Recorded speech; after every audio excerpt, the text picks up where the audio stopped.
이들은 낚싯배와의 충돌을 대비하지 못하고 사고를 유발한 혐의를 받고 있습니다. 해경은 이들이 위험 상황에서도 정지하지 않고 전방 주시 의무도 소홀히 한 것으로 보고 있습니다. 선장은 급유선이 낚싯배에 가까이 운항 중인 사실을 알고 있었으며 자신의 과실을 인정하는 취지로 진술한 것으로 전해졌습니다.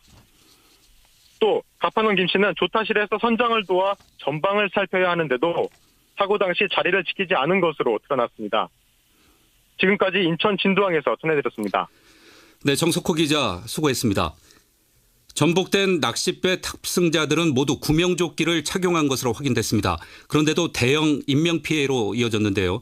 그 이유를 계속해서 전성무 기자가 짚어봤습니다. 22명이 탄 낚시여선 선창 1호가 인천 진도항을 출발한 건 어제 오전 6시쯤. 해경과 생존자들에 따르면 출항 9분 만에 336톤급 급유선이 왼쪽 선미를 들이받으면서 순식간에 배가 뒤집혔습니다. 생존자 서모 씨입니다. 깜깜한 데서 갑자기 뭔가가 나타나는 그런 느낌으로 배 앞부분이 확 보이더니 그냥 가는 방향으로 왼쪽 선미를 들이받더라고요. 탑승자들은 모두 구명조끼를 착용한 것으로 확인됐습니다. 그런데도 대형 인명피해가 난 것은 상당수의 낚시 승객이 선내에 있다가 배가 뒤집힌 뒤 빠져나오지 못했기 때문으로 추정됩니다. 최초 신고 후 33분 만에 해경 구조보트가 현장에 도착했지만 당시 전복된 배 안에 갇혀있던 14명 중 11명이 숨졌습니다. 박경민 해양경찰청장입니다. 14명이 갇혀 있다가 갇혀 있는 상태에서 3명은 구조가 됐고 6명 중에 4명은 표류 상태에서 이제 구조가 됐고 생존 상태로 2명은 이제 표류 상태 사망. 새벽에 출항해 오후 늦게까지 이어지는 낚싯배의 특성이 피해를 키웠다는 지적도 나옵니다. 낚시객들은 미리 피로를 풀기 위해 출항 직전 선실과 조타실 아래 마련된 추가 선실에서 쪽잠을 청하는 경우가 많습니다. CBS 뉴스 전성무입니다. 청와대가 어제 낚싯배 전복 사고에서도 신속 대응하는 등 최근 잇따른 재난 상황과 관련해 컨트롤 타워로서의 역할이 재조명되고 있습니다. 박지환 기자가 보도합니다. 문재인 대통령은 어제 새벽 발생한 낚싯배 전복 사고와 관련해 첫 보고를 받자마자 긴박하게 움직였습니다. 청와대 위기관리센터를 직접 찾아 해경과 행안부, 세종상황실 등을 화상으로 연결해 상세 보고를 받았고 해경 현장 지휘관을 중심으로 구조작전에 만전을 기할 것을 지시했습니다. 아직까지 생존해 있을 가능성이 충분히 있으니까 마지막 한 명 다 찾을 때까지 최선을 다해 주시기 바랍니다. 문 대통령의 이 같은 진두 지휘는 전 정부의 무능과 직무유기가 세월호 같은 대형 참사를 불렀다는 학습 효과에 따른 것입니다. 문 대통령은 취임 후 경찰과 소방서를 찾을 때마다 대형 사고에서 초동대처의 중요성을 줄곧 강조해왔습니다. 소방관은 삶과 죽음의 기로에 선 국민의 손을 가장 먼저 잡아주는 국가의 손입니다. 문 대통령은 지난달 포항 지진 때는 귀국 비행기 내에서 첫 보고를 받고 이후 보좌관 회의를 주재하기도 했고 최근 북한의 미사일 도발 때도 거의 즉각적으로 국가안전보장회의를 개최하는 등 발빠른 대처에 나섰습니다. 또 인도네시아 발리 화산 분화로 우리 국민 수백 명이 공항에 발이 묶였을 때는 전세기를 급파하는 등 국민의 안전을 최우선으로 하는 정부의 달라진 면모를 보여주고 있다는 평가가 나옵니다. 청와대에서 CBS 뉴스 박지환입니다. 예산안 법정 처리 시한을 넘긴 여야가 정기국회 회기내 처리를 마지노선으로 다시 협상을 벌입니다. 하지만 공무원 증원과 최저임금 지원에 대한 입장차가 커서 팽팽한 신경전이 계속될 전망입니다. 안송용 기자의 보도입니다. 법정 시한 내 처리에 두 손을 들었던 여야 3당 원내대표들이 예산안 처리라는 밀린 숙제를 위해 오늘 다시 만납니다. 쟁점은 두 가지로 공무원 증원 숫자와 최저임금 지원 예산 3조 원입니다. 두 가지 모두 문재인 대통령의 핵심 공약과 관련된 것이어서 여당인 민주당의 운신의 폭이 좁은 게 사실입니다. 민주당은 신속한 예산 처리로 정부가 새로운 정책을 준비할 수 있도록 해달라고 야당에 읍소하고 있습니다. 재윤경 원내대변인입니다. 야당도 예산안 합의에 있어 협치의 손을 잡아줄 것이라 기대합니다. 반면 야당은 여당의 대승적인 결단이 필요한 시점이라며 양보를 요구하고 있습니다. 정용기 한국당 원내 수석 대변인입니다. 여당은 공무원 증원 문제와 최저임금 문제에 대해서 대승적인 변화가 필요합니다. 공무원 증원은 민주당이 1,500명, 국민의당이 9,000명을 제시해 간극을 1,500명으로 줄였지만 더 좁히기가 쉽지 않은 상황입니다.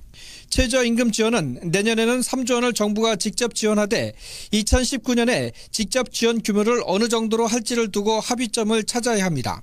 이런 가운데 이번에도 제3당인 국민의당이 캐스팅 보트를 주면서 몸값이 다시 치솟고 있습니다. 민주당은 목표행 KTX의 무한공항 경유카드로 국민의당 환심 사기에 나섰고 한국당은 강경했던 국민의당이 점점 약해지고 있다며 우려 섞인 시선으로 바라보고 있습니다. 국회에서 CBS 뉴스 안성료입니다. F-22 스텔스 전투기와 B-1B 전략 폭격기 등 미국의 첨단 공군 전력이 참여하는 한미 공중훈련이 오늘부터 시작됩니다. 참가하는 항공기만 230대가 넘는 역대 최대 규모의 훈련입니다.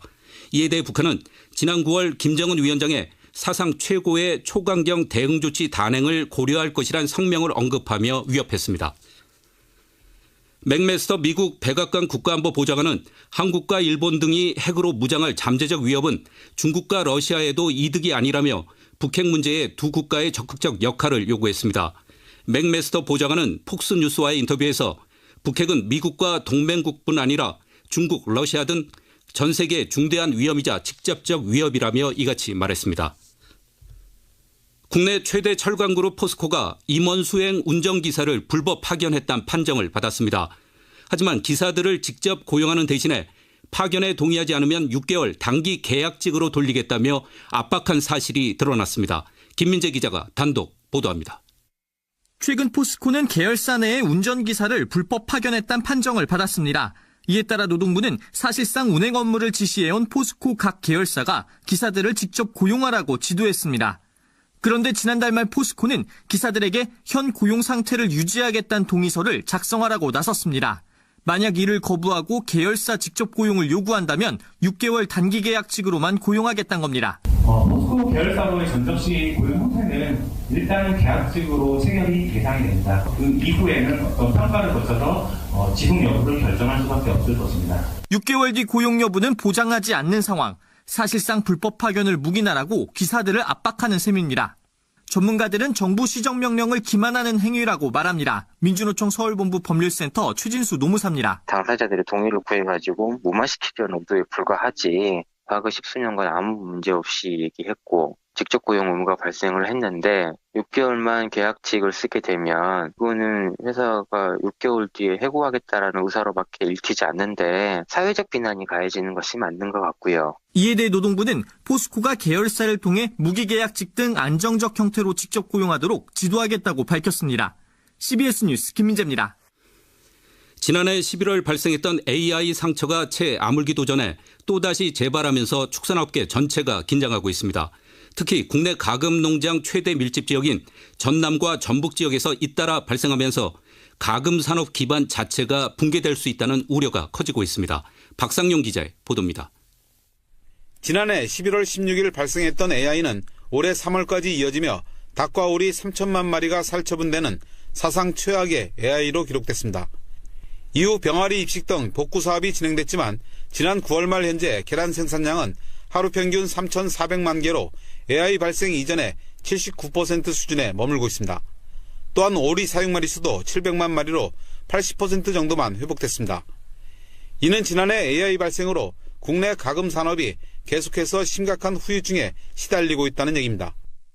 이런 상황에서 지난 17일 전북 고창 유경 오리 농장에서 고병원성 AI가 재발한 데 이어 전남과 제주도의 야생 조류 분변에서도 AI가 잇따라 발생하고 있습니다.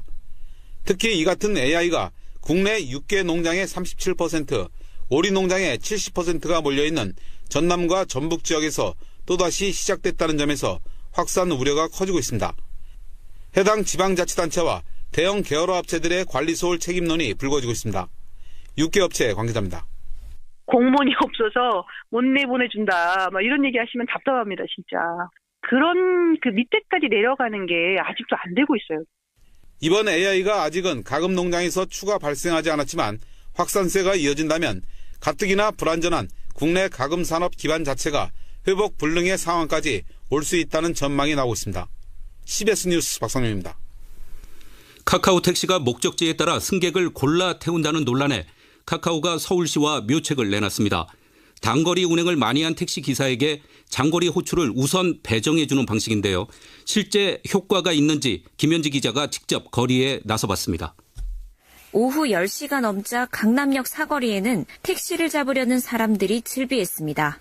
한 손으론 택시를 향해 손을 내저으면서도 다른 한 손에 든 스마트폰을 연신 바라봅니다. 호출한 카카오 택시를 기다리는 겁니다. 신림 쪽인데 그쪽으로는 보통 타면 응답을 잘 안 해서 나가서 찾거나 그럴 때가 많이 있어요. 아무래도 잘 안 잡히기도 하고 취소하는 분들도 있고 오래 기다려야면 아예 블랙 고르거나.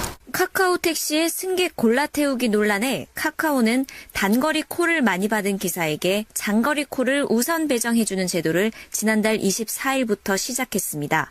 택시기사가 승객의 목적지를 따져 장거리 콜만 받는 간접 승차 거부와 불법 웃돈 영업 등의 문제를 줄이기 위한 조치입니다. 이에 취재진은 출발지는 같게 목적지는 각각 11분, 30분 거리로 다르게 설정해 카카오 택시를 불러봤지만 응답 없긴 마찬가지였습니다. 하지만 목적지가 약 45분 거리인 시외를 적자 호출 버튼 누르기가 무섭게 배차를 받았습니다. 빈차들이 불을 싹 꺼버리고 자기가 거주하는 그래서 못 갔는데 이것만 쳐다보고 있으면 되지 뭐하러 나와 쳐다보고 있겠어요. 서울시는 오늘부터 목적지를 표시하지 않아도 되는 택시 호출 앱을 운영하고 승객을 골라 태우는 기사에겐 불이익을 주겠다는 방침입니다. 하지만 산업금 등의 근본적인 문제 개선이 없는 한 실효성은 없을 것이라는 게 택시 업계의 목소리입니다. CBS 뉴스 김현지입니다. 정부가 지난해에 이어 올해도 연탄 가격을 20% 가까이 인상하면서 연탄불로 추운 겨울을 견뎌야 할 어려운 이웃들의 시름이 깊어지고 있습니다. 신병근 기자가 취재했습니다. 경기도 수원에 사는 김모 씨는 3분의 2밖에 차지하는 연탄 창고를 볼 때면 유독 일찍 찾아온 추위가 야속하기만 합니다. 김 씨 가족이 겨울 나려면 연탄 1,500장이 필요하지만 1,000장밖에 들여놓지 못한 겁니다. 정부가 지난해에 이어 올해도 연탄값을 20% 가까이 대폭 올렸기 때문입니다. 김 씨입니다. 가스 냄새 나는데도 돈이 진짜 없고 생계가 막막하니까 지금 이거를 떼는 거거든. 그런데 이 값이 계속 찍고 올라가는 거는 이해를 못하겠어. 작년에도 올렸는데 올해 또 올린다는 게. 정부는 연탄값 인상과 함께 저소득층에 지원하는 연탄 쿠폰 금액도 23만 5천 원에서 31만 3천 원으로 올렸지만 이 돈으로는 연탄 500장도 살 수 없는 실정입니다. 더욱이 아무런 지원도 받지 못하는 서민들은 연탄값 상승이 누구보다 피부에 와닿습니다. 식당을 운영하고 있는 명모 씨입니다. 연탄이 서민을 위한 거잖아요. 갑자기 이렇게 올리면 서민들은 어떻게 살라는 거예요. 없는 사람들 생각해서는요 700원도 어려운 거예요. 안타까운 뿐이죠 뭐. 연탄값 상승은 연탄 후원에도 직격탄이 됐습니다. 실제로 강원도 원주밥상 공동체 연탄은행은 지난해 연탄 가격이 70원가량 오르자 연탄 후원이 40% 넘게 줄었습니다. 가난한 이들의 겨울철 필수품인 연탄 가격이 연이어 폭등하면서 그들의 시름을 더 깊게 하고 있습니다. CBS 뉴스 신병근입니다. 다음은 간추린 소식을 정민아 아나운서가 전해드립니다. 도널드 트럼프 미국 대통령이 지난 주말 사이 러시아 스캔들 특검 수사에 대한 대대적인 반격에 나섰습니다. 트럼프 대통령은 트위터를 통해 코미 전 FBI 국장에게 수사 중단을 절대로 요구하지 않았다며 해임을 정당화하는 발언을 했습니다. 도널드 트럼프 미국 대통령 측과 러시아 정부 간 내통 의혹, 이른바 러시아 스캔들과 관련해 미국 최대 로비 단체인 전미 총기협회 측이 일종의 연결고리 역할을 했다고 뉴욕타임즈가 보도했습니다. SK텔레콤이 내년 평창 동계올림픽에 쓰일 경쟁사 통신시설을 무단으로 훼손한 혐의로 피소됐습니다. SK텔레콤과 협력사 직원 4명은 지난 9월과 10월에 걸쳐 강원도 평창군 대관령면에 KT가 구축한 통신관로의 내관 3개를 훼손한 혐의로 수사를 받고 있습니다. 30년 동안 군에 복무해 국가유공자에 등록된 예비역 육군 준장 출신의 방위사업청 전직 간부가 로비 대가로 방산업체들에게서 수천만 원의 뒷돈을 받았다가 징역 2년의 실형을 확정받았습니다. 내년 1월부터 미국 캘리포니아주에서 마리화나의 판매와 흡연이 합법화됩니다. 미국 내 주 가운데 기호용 대마초가 합법화된 것은 콜로라도와 오리건, 워싱턴, 알래스카, 네바다에 이어서 5번째입니다. 지금까지 간추린 소식이었습니다. 네, 오전에 일부 지역에 비 소식이 있는데요. 날씨 알아보겠습니다. 기상청에 나가 있는 이수경 리포터 전해주십시오.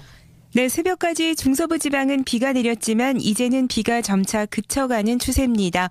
오늘 아침까지 경기 남부와 강원 영서, 충청도와 호남 지방은 비나 눈이 약간 더 지나는 곳이 있겠는데요. 하지만 오전 중에 모두 그치겠습니다. 현재 아침 기온은 서울, 영도 등 중부 지방을 중심으로 영도 안팎이지만 오늘 낮부터는 다시 날씨가 추워지겠습니다. 이 찬바람이 강해지면서 낮 기온 지금과 크게 다르지 않겠는데요. 서울이 2도에 머물겠고 춘천과 청주, 대전 4도, 광주와 대구 7도가 예상됩니다. 특히 해안 지방을 비롯해 곳곳으로 내일까지 바람이 강하게 불면서 시설물 관리에 주의를 하셔야겠는데요. 그 밖의 지역도 밤부터는 기온이 큰 폭으로 떨어지겠습니다. 이번 주는 내일이 가장 추워서 서울의 경우는 영하 8도 안팎의 강추위가 예상되고 있는데요. 오늘 밤에 호남 서해안에는 눈이 내리기 시작해서 내일 오후에는 중부지방과 그 밖의 호남 내륙에도 눈 소식이 있다는 점 참고하셔야겠습니다. 현재 서울 기온 0.2도입니다. 날씨였습니다. 여러분께서는 지금 최승진의 아침 뉴스를 듣고 계십니다. 신문으로 보는 세상 아침 신문 읽기 황명문 선임기자 나와 있습니다. 안녕하십니까? 네. 오늘 신문을 보면은 인천 앞바다에서 낚싯배 참사 소식 일제 일면에서 전하고 있습니다. 긴박했던 구조 사진이 실려 있죠? 네, 출항 9분 만에 13명 아싸간 휴일 낚싯배 참사 소식을 구조 사진과 함께 신문들이 일제히 전하고 있는데요. 인명 피해가 이처럼 커진 이유로는 추위를 피해서 대부분 선실에 머물러 갇힌 데다가 찬바닷물에 저체온증으로 구명조끼를 입고도 피해가 커졌다는 분석입니다. 낚싯배는 주로 당일치기로 명당 경쟁에 새벽 출항이 많아서 과속하는 경우가 많고 선장이 혼자서 배를 몰고 손님을 상대하느라 조타실을 비우는 경우가 많아서 사고 위험이 높다는 것입니다. 또 정해진 항로로 운항하지 않고 물고기가 많이 잡히는 곳을 찾아 바닷길을 오가기 때문에 충돌 위험이 큰 것으로 분석이 되고 있는데요. 낚시 인구가 700만 명 열풍에 낚싯배 또 갯바위 낚시 안전사고가 해마다 늘고 있지만 어민소득 증대와 어촌 관광 활성화를 위해서 당국이 안전관리와 감독을 소홀히 하면서 관련 사고가 늘고 있다는 지적입니다. 네, 선박 안전관리 만전을 기해야겠습니다. 장차관급 10명 중 1명이 이중 국적 자녀다. 이런 기사가 눈길을 끕니다. 그런데 실제로는 더 많을 것 같다면서요? 네, 문재인 정부 장차관급 고위공직자 10명 중 1명가량이 자녀가 이중 국적자인 것으로 나타났다고 동아일보가 보도를 하고 있는데요. 그러나 정부 부처 40곳이 자녀 이중 국적을 파악하지 않고 미공개하면서 실제로는 더 많을 듯하다고 전하고 있습니다. 네. 청와대는 지난달 새로운 고위공직 후보자 인사검증 기준을 발표하면서 자녀의 이중국적 여부를 확인하도록 했지만 현행법상 이중국적 신고 여부는 의무조항이 아니어서 제재할 방법이 없어서 사각지대에 놓여 있다고 합니다. 이낙연 국무총리가 자료 제출을 공개적으로 지시를 했지만 신고 의무화는 외교부 한 곳에 거쳤고 개인정보 보호를 내세워서 자료 제출을 거부하고 있다는데요. 인사검증에 구멍이 있다는 비판과 함께 고위공직자 신고에서 이를 의무화해야 한다는 지적이 나오고 있습니다. 네, 많은 분들이 당구장하고 스크린 골프장에서 담배를 피우시는데요. 이제 이 두 곳에서 담배를 태울 수가 없다고요? 금연구역이 됐죠? 네, 당구장과 스크린 골프장을 금연구역으로 지정한 개정국민 건강정진법이 시행에 들어갔다는 소식인데요. 몰래 담배를 피웠다가는 과태료 10만 원을 내야 합니다. 앞으로 석 달간의 계도 기간을 거쳐서 내년 3월부터 본격 시행되는데요. 전국의 당구장은 약 2만 2천 개, 골프 연습장은 9,200여 개가 등록돼 있는데 두 업종이 실내 체육시설의 절반 이상을 차지하고 있다고 합니다. 네. 3년 전에 PC방이 금연구역으로 지정된 뒤에 금연구역은 점차 늘어나고 있는데요. 이제 그 담배 연기 자욱한 너구리굴 당구장은 사라지게 될 것으로 보입니다. 그렇군요. 그 밖에 어떤 소식이 있습니까? 네, 술 취했다고 처벌을 감행해주는 주치 감형 폐지 청원이 20만 명을 넘었다고 하는데요.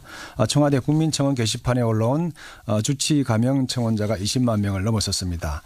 청원자는 주치 감형으로 인해서 나영희 사건의 조두순이 15년에서 12년형으로 단축됐다며 청원을 제기했는데 청와대가 공식 답변에 나설 것으로 보인다는 전망입니다. 앞서 권역 외상센터 지원을 확대해달라는 청원 역시 25만 명을 넘었고 조두순 출소 반대 청원에 60만 명을 넘었다고 하는데요. 현재 청와대 국민청원 게시판에는 청원이 폭주하면서 5만 6천 건을 돌파했다고 합니다. 지금까지 황명문 기자였습니다. 다음은 공항 소식 알아보겠습니다. 이지영 씨. 네, 월요일 아침 전국 공항 날씨를 먼저 살펴보면 광주공항에 비가 내리고 있고 청주공항에는 비가 내리다 그쳤습니다. 그 외 제주공항도 흐리긴 한데요. 비행기 뜨고 내리는데 지장은 없습니다. 현재 김포공항과 연계되는 국내선 전노선 정시 출발이 이어지고 있습니다. 12월 들어서는 제주 노선 예약률도 다소 낮아졌는데요. 오늘 제주행 항공기 좌석 여유가 있고요. 제주 출발 서울 도착편은 오전에 일부 항공사별로 만석인 시간대가 있으니까 참고하시기 바랍니다. 그리고 부산 노선은 좌석 구하기 어렵지 않겠습니다. 제주항공에서는 오는 12월 26일부터 인천공항에서 베트남 나트랑으로 가는 정기 노선을 운항합니다. 인천 나트랑 노선은 지난 8월부터 운항을 하지 않고 있다가 주 5회 운항으로 다시 운항이 재개되겠고요. 또 12월 27일부터는 인천 호치민 노선도 매일 운항할 예정이니까 이용에 참고하시기 바랍니다. 공항정보였습니다. 제주항공에서 보내드린 공항 소식이었습니다. 매년 바다 위에서 대형 선박과 작은 선박이 부딪혀서 적지 않은 인명피해가 발생합니다. 어제는 급유선과 낚싯배가 부딪혀 대형 인명피해가 났고 그제는 여객선과 어선이 충돌하기도 했습니다. 해상 충돌 사고를 막기 위한 선박 안전관리 시스템 작동에 문제가 없는지 꼼꼼히 살펴봐야겠습니다. 뉴스로 마치겠습니다. 지금까지 뉴스 제작 구병수, 최인수 기자, 기술 조병권, 진행의 최승진이었습니다.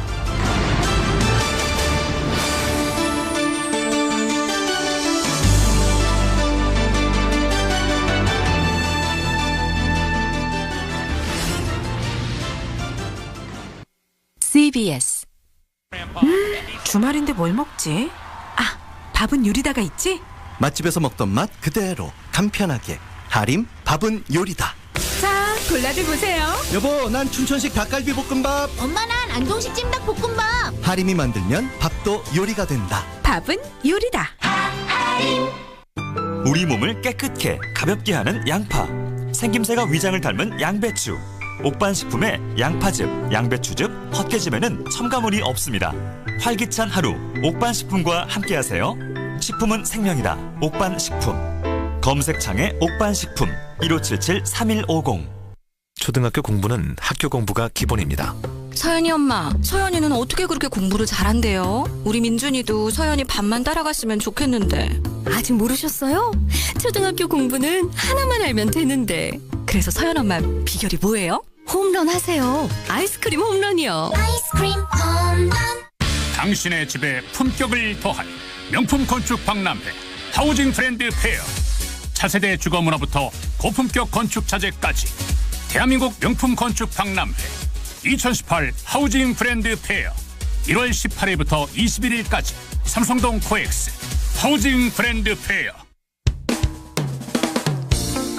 안녕하세요. CBS 아나운서 김윤주입니다. 한국산업인력공단은 제43회 국가품질경영대회에서 국가품질혁신상 인재개발부문 대통령 표창을 수상했습니다.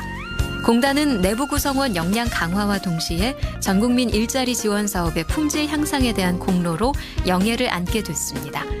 앞으로도 공단은 고객의 소중한 의견에 귀 기울여 국민과 함께 성장하고 신뢰받는 공공기관이 되도록 최선을 다할 것입니다. 이 캠페인은 실력 중심 사회를 만드는 한국산업인력공단이 함께합니다. 안녕하세요. 야구 여신 최희입니다. 스포츠에서는 개개인의 역량도 필요하지만 팀워크가 제일 중요하잖아요. 산업 현장은 어떨까요? 생산성 향상만큼 일터의 안전이 중요하고 안전을 위해서는 원하청의 팀워크, 공생협력이 필요하죠. 원청이 빨리빨리만 강조하며 하청 근로자의 안전과 건강을 챙기지 않는다면 하청은 사고 위험까지 떠안게 된답니다. 원청과 하청이 함께할 때 안전이 완전해진다는 점 꼭 기억해 주세요. 이제 우리 모두 안전의 신이 되어보자고요. 조심조심 코리아. 이 캠페인은 고용노동부와 안전보건공단이 함께합니다. 기업의 생명과 소비자의 안전을 위협하는 위조 상품. 여러분은 짝퉁에 대해 어떻게 생각하시나요? 우리 기업의 기술 혁신과 브랜드 이미지 상승은 우리 경제에 큰 도움이 되고 있지만 그에 편승한 위조 상품으로 인해 기업의 피해 또한 늘고 있습니다. 무심코 사용하는 위조 상품은 우리의 일자리를 위협하고 스스로를 부끄럽게 만들며 우리의 건강을 해치기도 합니다. 기업의 경쟁력 보호와 소비자의 안전을 위해 꼭 필요한 정품 구매. 건강한 대한민국을 만드는 합리적인 소비의 시작입니다. 이 캠페인은 특허청과 한국지식재산보호원이 함께합니다. 이 아름다운 당신과의 순간이 우리 곁에 더 오래 머무르기를. 인간의 시간을 연구하는 기업 메디톡스에서 현재 시간을 알려드립니다. 인간의 시간을 연구하는 기업 메디톡스에서 7시 30분을 알려드립니다.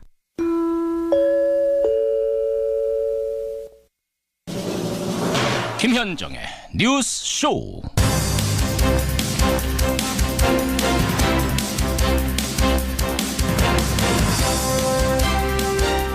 이제 25시간을 넘어섰습니다. 실종자 2명의 행방은 여전히 오리무중입니다. 애청자 여러분 안녕하십니까? 어제 13명의 사망자를 낸 영흥도 앞바다 충돌사고 2명이 실종된 지 25시간이 지난 겁니다. 밤새도록 조명탄을 쏴가면서 수색 작업을 벌였지만 실종자들은 여전히 발견되지 않고 있습니다. 어제 사고 영흥대교 교각 사이에서 2배가 충돌을 한 거죠. 주민들은 폭이 200m밖에 안 되는 협수로를 매일같이 큰 배와 작은 배들이 다투어 다니는 걸 보면서 이런 사고가 날 거라고 예감을 했었다. 이렇게 증언을 합니다. 이 부분에서 역시 예견된 막을 수 있는 사고였다는 얘기를 또 할 수밖에 없네요. 무슨 일이 벌어질 것만 같은데 그게 내일은 아닐 거라는 생각이 어이없는 참사를 또 낳은 건 아닌가 모르겠습니다. 지금 인천 앞바다의 수온이 한 7, 8도 됩니다. 실종자들의 기적 같은 생활을 기원하면서 월요일 아침 김현정의 뉴스쇼 출발합니다.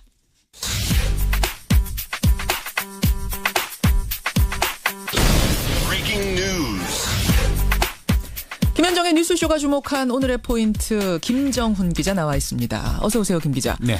낚싯배 밤새도록 실종자 수색을 했는데 성과가 없어요. 네, 인천시 옹진군 영흥도 인근 해역에서 밤샘 수색 작업이 펼쳐졌습니다. 예. 해경, 해군, 선박 38척 그리고 항공기 석 대가 투입됐고요. 특히 해경과 군은 사고 해역을 나눠서 조명탄 342발을 투하해서 수색 작업을 벌였는데 실종자를 찾지 못했습니다. 아직 생사가 확인되지 않은 거는 침몰한 낚싯배 선창 1호의 선장 오모 씨 그리고 낚싯객 이모 씨죠. 그렇죠. 사고가 난 배에는 모두 22명이 탑승했는데 이미 13명이 숨졌고요. 7명은 다행히 목숨을 건졌습니다. 해경은 날이 밝는 시점에 맞춰서 경비 함정을 보강해서 실종자 수색 작업을 재개합니다. 인명피해가 너무 컸어요. 구명조끼를 다 입고 있었다 그러고 출항한 지 9분 만에 난 사고였는데 어떻게 이렇게 인명피해가 컸습니까? 선창 1호가 주변을 지나던 336톤급 급유선과 충돌해서 순식간에 침몰을 한 것인데요. 선창 1호는 10톤이 안 되는 9.66톤급 작은 배예요. 그러니까 배가 휙 뒤집어졌습니다. 그러니까 선실 안에 있던 탑승객들이 배 밖으로 빠져나오기가 어려웠는데 그러니까 구명조끼도 소용이 없었던 거죠. 그렇죠. 경찰은 급유선이 제대로 전방을 살피지 못한 과실이 있는 것을 보고 있는데요. 급유선 선장과 갑판원을 업무상 과실치사 등의 혐의로 체포해서 정확한 사고 원인을 조사하고 있네요. 이 내용은 잠시 후에 인터뷰로 조금 더 깊이 들어가 보겠습니다. 다음 포인트 가죠. 네, 예산안 평행선입니다. 새 예산안 이미 법정 처리 시한 넘겼습니다. 회기 내에는 처리할 수 있는 건지 지금 그 가능성을 타진해봐야 되는 상황이에요. 이번 정기국회 회기가 9일까지입니다. 그렇죠. 그때까지는 처리가 될지 지켜봐야 되는 상황인데 여야 3당 원내대표들은 오늘 오전 만나서 또 또다시 담판에 나서기는 합니다. 하지만 상황이 달라진 게 없어서 걱정이네요. 최대 쟁점은 공무원 증원 문제죠. 그렇습니다. 내년도 공무원 증원 수에서 각 당의 입장차가 있는데 현재 더불어민주당은 1,500명, 국민의당은 9,000명, 그리고 자유한국당은 6,500명 선이거든요. 여기에 일자리 지원 예산, 또 대기업, 법인세 최고구원 신설 문제 등을 놓고 의견이 모아지지가 않고 있습니다. 민주당과 한국당의 입장차가 특히 큰데 국민의당이 캐스팅 보트를 쥐고 있네요. 오늘 아침에 우원식 원내대표랑 김동철 원내대표, 더불어민주당과 국민의당 원내대표가 조찬 회동한답니다. 예, 어떤 이야기들이 오갈지 여기가 좀 중요한 부분인 것 같습니다. 마지막 포인트 하나만 더 보죠. 네, 최대 규모의 한미 공중 훈련입니다. 북한이 대륙간 탄도미사일 화성 15형을 발사한 지 닷새 만인데 이게 무력 시위 차원이라고 봐야 되는 건가요? 그렇습니다. 북한 도발이 고강도였던 만큼 한미 공중 훈련의 규모도 역대 최고 수준입니다. 어느 정도 수준이에요? 우선 스텔스 전투기인 F-22 6대가 투입이 됩니다. 레이더망에 걸리지 않고 마하 2.5의 속도로 적진을 넘나들 수 있거든요. 6대가 투입됐어요. 네, 또 다른 스텔스기 F-35A 그리고 또 장거리 전략 폭격기죠. B-1B 랜서도 투입됩니다. 이번 훈련에 참가하는 한미 공군 항공기의 수를 모두 합해보니까 230여 대에 달한다고 전해지고 있네요. 여기까지 오늘의 포인트. 김정은 기자 수고하셨습니다. 네. 22명이 탄 낚시여선 선창 1호가 인천 진도항을 출발한 건 어제 오전 6시쯤 출항 9분 만에 급유선이 왼쪽 선미를 들이받으면서 순식간에 배가 뒤집혔습니다. 13명은 선체 내로 진입 구조하였으며 나머지 7명은 표류 중인 것을 구조하였습니다. 나머지 2명을 찾기 위해 구조 작업에 총력을 다하고 있습니다. 예, 어제 인천 영흥도 앞바다에서 있었던 낚싯배 전복 사고. 10톤이 안 되는 낚싯배와 300톤이 넘는 급유선이 충돌을 한 겁니다. 앞에서 제가 설명드렸듯이 교각 사이에 협수로를 지나고 있었습니다. 그 폭이 200m밖에 안 됩니다. 큰 배와 작은 배가 하루에도 한 50척씩 그 교각 사이를 지나다녔다고 하는데요. 사실은 예견된 사고가 아니었나 이런 생각이 듭니다. 물론 구명조끼 다 입고 있었고요. 안전교육도 다 받고 출발했다고 합니다만 승객들의 잘못이 아닌 거죠, 이건. 이렇게 안전 실수가 일어나다 보면 뭐 어쩔 수 없이 이런 사고로 이어질 수밖에 없는 대형 참사가 예견된 거였다고 할 수밖에 없는 상황. 대부분의 사망자가 배 안에서 발견이 됐습니다. 대피할 틈도 없이 익사를 했다는 얘기가 되는데요. 우선 7명의 생존자 중에 1명이 전한 당시 상황 좀 들어보시죠. 깜깜한 데서 갑자기 뭔가가 나타나는 그런 느낌으로 배 앞부분이 확 보이더니 그냥 왼쪽 선미를 들이받더라고요. 그 충돌하고 몇 초 안 있어서 다 튕겨져 나갔었습니다. 맞아요. 저희랑 부딪힌 배를 향해서 계속 살려주세요라고 해서 그물 같은 걸로 해서 저희를 끌어올렸습니다. 저희가 살아도 죄인인 것 같고 뭐라 표현할 수 없을 정도로 마음이 아픈데요. 배에는 레이더가 다 있을 텐데 그리고 당연히 이 앞을 보면서 천장들이 운전을 하지 않겠습니까? 그런데 어떻게 이런 어이없는 사고가 발생했는지 참 이해가 안 갑니다. 해난사고 전문가세요. 진교중 전 해군 해난구조대장 연결을 해보죠. 진교중 대장님 안녕하세요. 네, 안녕하십니까. 우선 지금 사고가 발생한 지 25시간이 넘어가는데 실종자 수색 작업 어떻게 보고 계세요? 예, 실종자 수색을 야간에 조명탄을 쏘면서 바다 위를 쭉 탐색을 했는데 예. 불행하게도 찾지를 못했습니다. 그렇죠.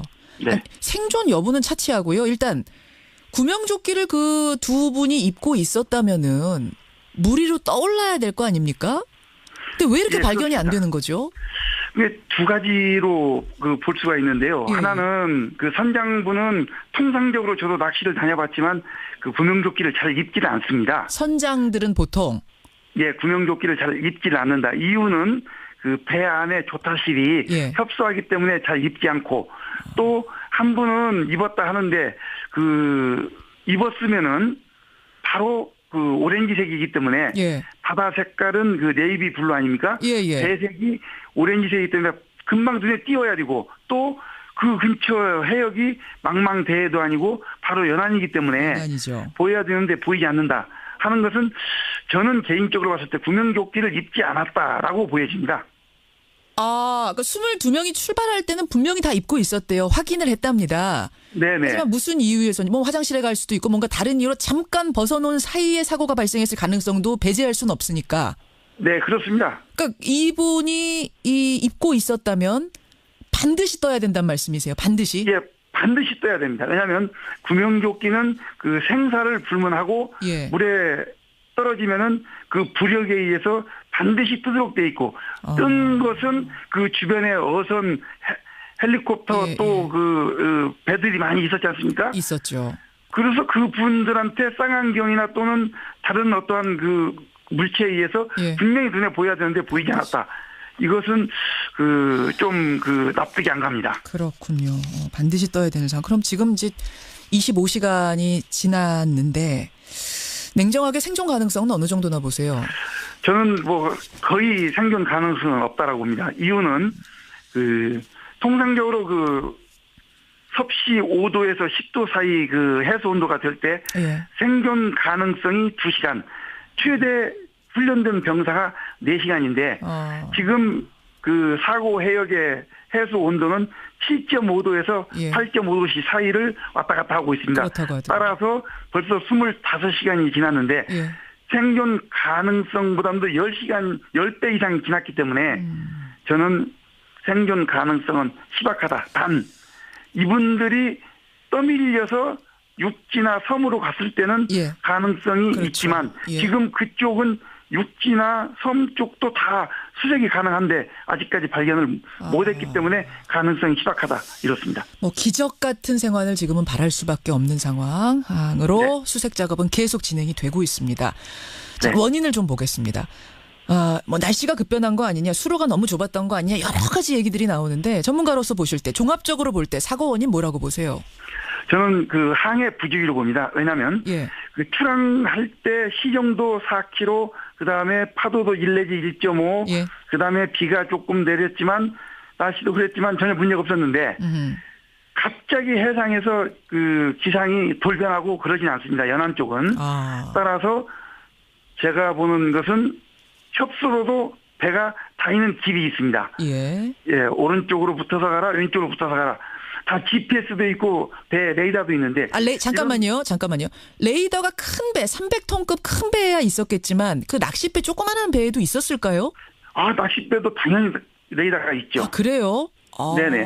그럼 레이더로 서로 다 봤을 거 아니에요?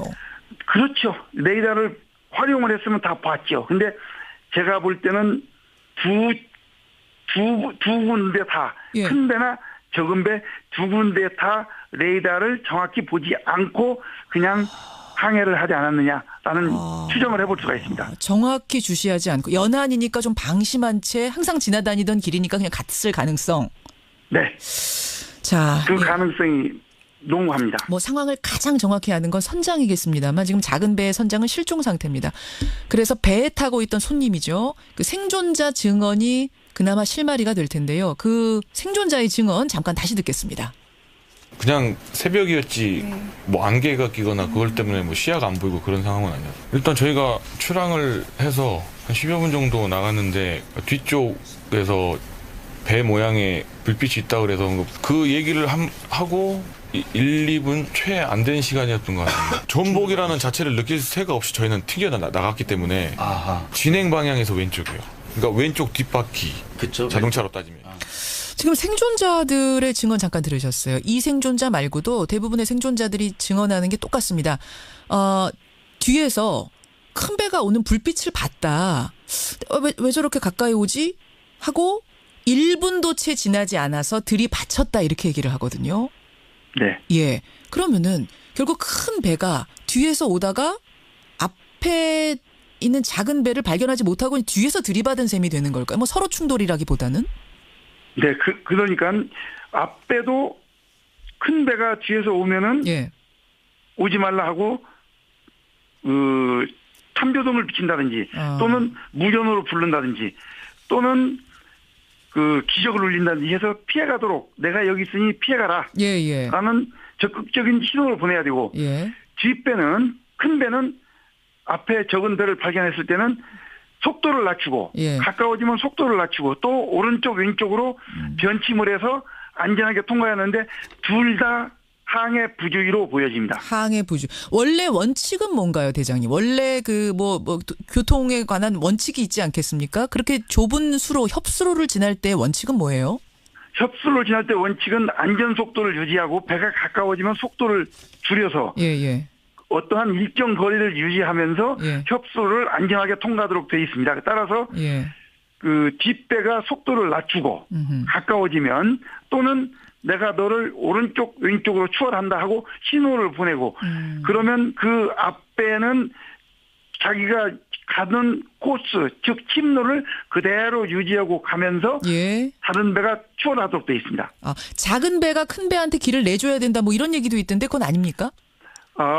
우선 그것은 그 어떤 이야기냐면 뒤에서 따라올 때 또는 마주칠 때 그러니까 배가 서로 그 마주보고 갈 때, 교차할 때, 이런 때는 그게 적용이 되지만, 같은 방향으로 갈 때 앞에 가는 배가 뒤에 큰 배가 온다고 피해주고 이런 건 없습니다. 뒷배가 무조건 속도 줄이고 안전거리 유지해야 되는 거군요.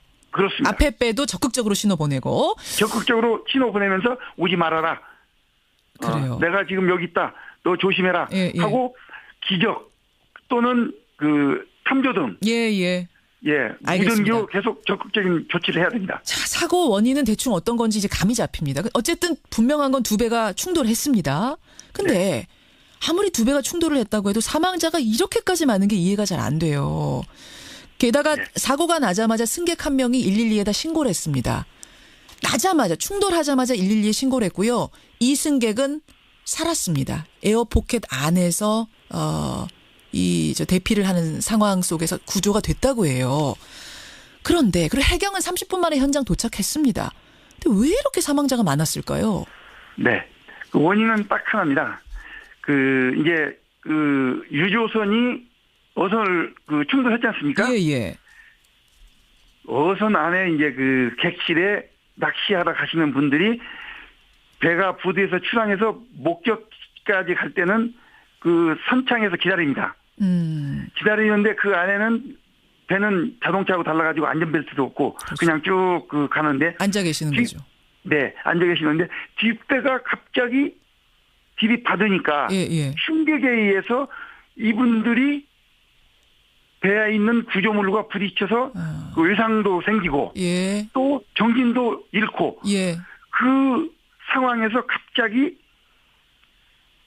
좌연 선미 쪽 수면하에서 물이 차들어온 겁니다. 그러니까는 정신도 몽롱한 상태에 갑자기 찬물이 들어오니까 이 사람들이 정신을 잃어버린 거죠. 익사할 수밖에 없는 상황이었다 이 말씀이세요. 그렇습니다. 그러니까 이분들이 빠져나오기만 했었어도 사실은 30분 만에 해경이 왔고 또 급유선은 멀쩡합니다, 여러분. 300톤급 급유선은 멀쩡해서 바다에 떠 있는 사람들을 이 급유선에서 건져냈습니다. 구조가 될 수 있었을 텐데 그 선실 안에서 전복되자마자 물이 들어오고 정신 잃고 이 상황에서 익사할 수밖에 없는 이 안 좋은 상황으로 갔던 거라고 보여지네요. 아무쪼록 실종자 2명이 빨리 발견되기를 우리가 기도하는 마음으로 상황 지켜봐야겠습니다. 대장님 여기까지 말씀 듣겠습니다. 고맙습니다. 네, 감사합니다. 진교중 전 해군 해난구조대장이었습니다.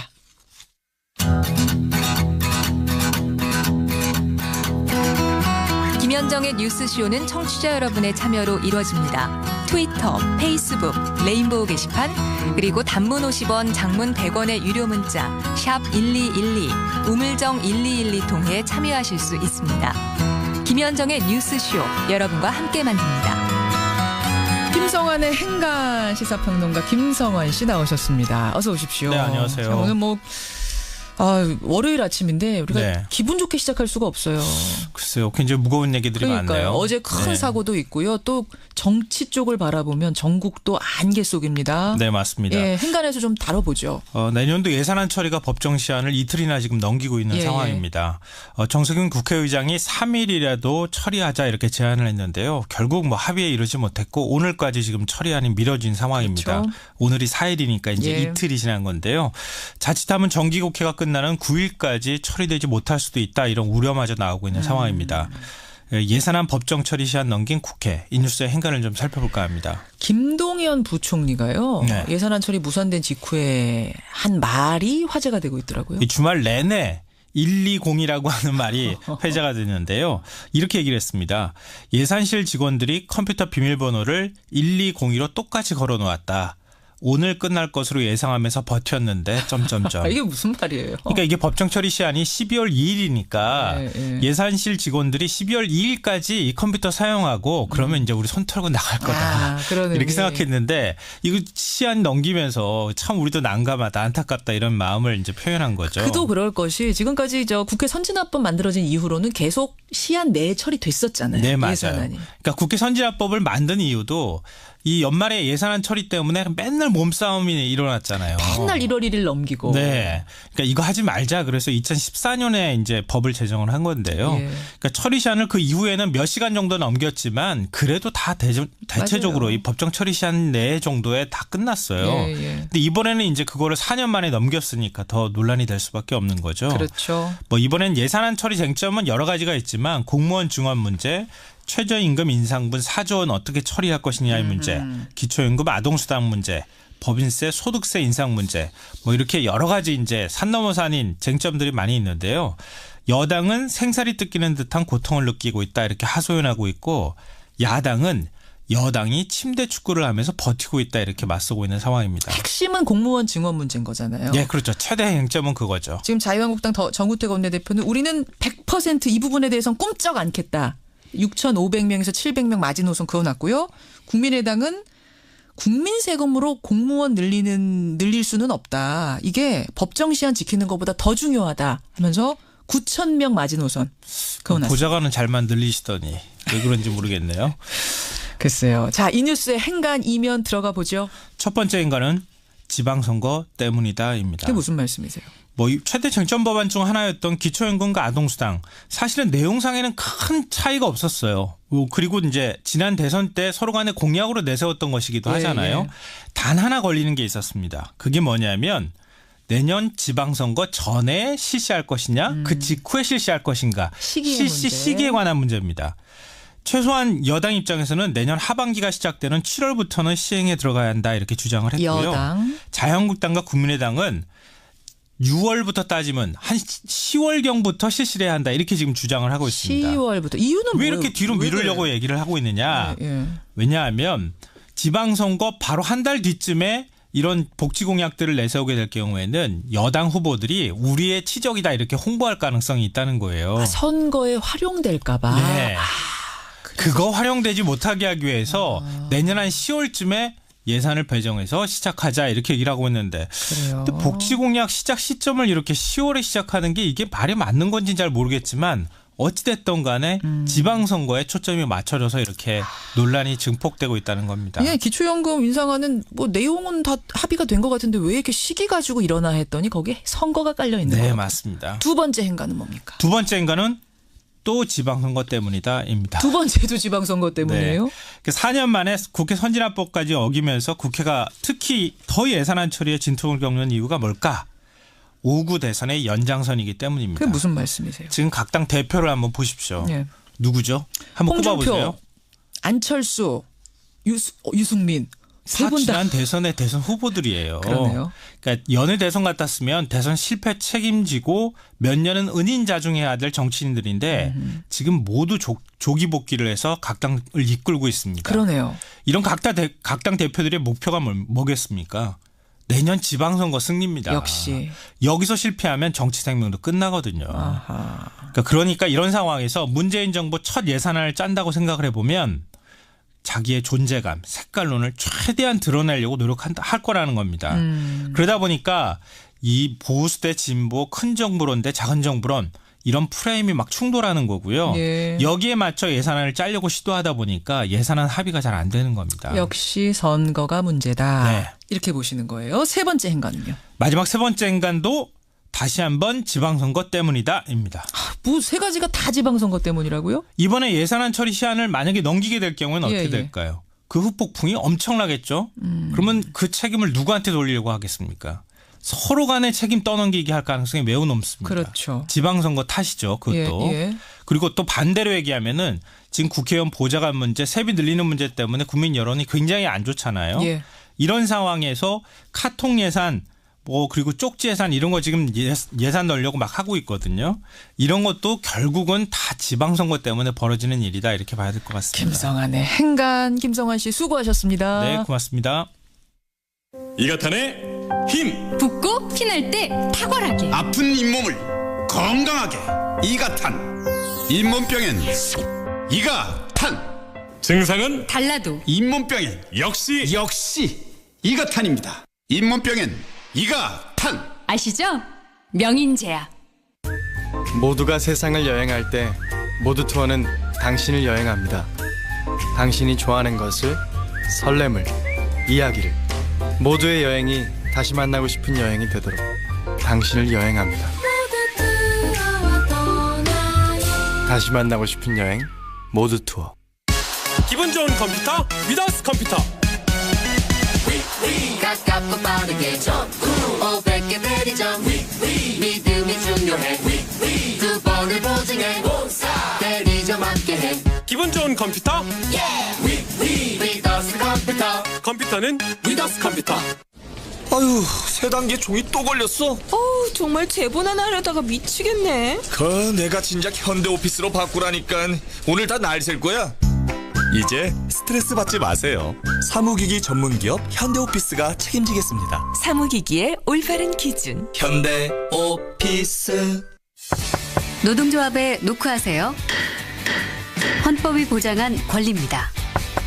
노동조합에 노크하시면 달라진 삶이 열린답니다. 함께 열어보실래요? 내 삶을 바꾸는 노동조합. 1577-2260 민주노총. 발효 홍삼. 좋은 건 다 아시죠? 이제 홍삼도 한국 야쿠르트입니다. 사포닌을 분해 흡수율을 높인 발효 홍삼 K로 잘 받겠습니다. 우리 몸에 잘 받겠습니다. 누구나 홍삼을 홍삼답게. 발효 홍삼 K. 야쿠르트. 너 이거 왜 먹어? 건강해지려고. 너 이거 왜 먹어? 예뻐지려고. 너 이거 왜 먹어? 날씬해지려고. 근데 이걸 왜 먹어? 그럼 넌 뭘 먹어? 나? 유기농 산물 먹어. 건강을 위해 찾으세요. 유기농 마크. 찾으세요. 무농약 마크. 친환경 농산물 자조금.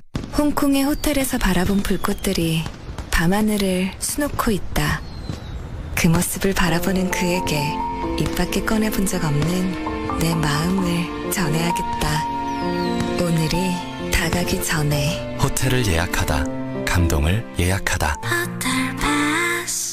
일본 간다며? 지하철 기차 입장권 다 샀어? 그걸 한국에서 살 수 있어? 그럼 내일 투어에 가면 다 있어. 일본 가서 표 사려고 줄 안 서도 돼. 항공권 호텔도 싸게 돼? 그건 기본이지. 다 된다니까. 어디라고? 2017 여행신문 소비자가 원하는 해외여행 개별여행 브랜드 12년 연속 1위 네일 투어. 소통은 편해지는데 왜 사람들은 더 외로워지는 걸까요?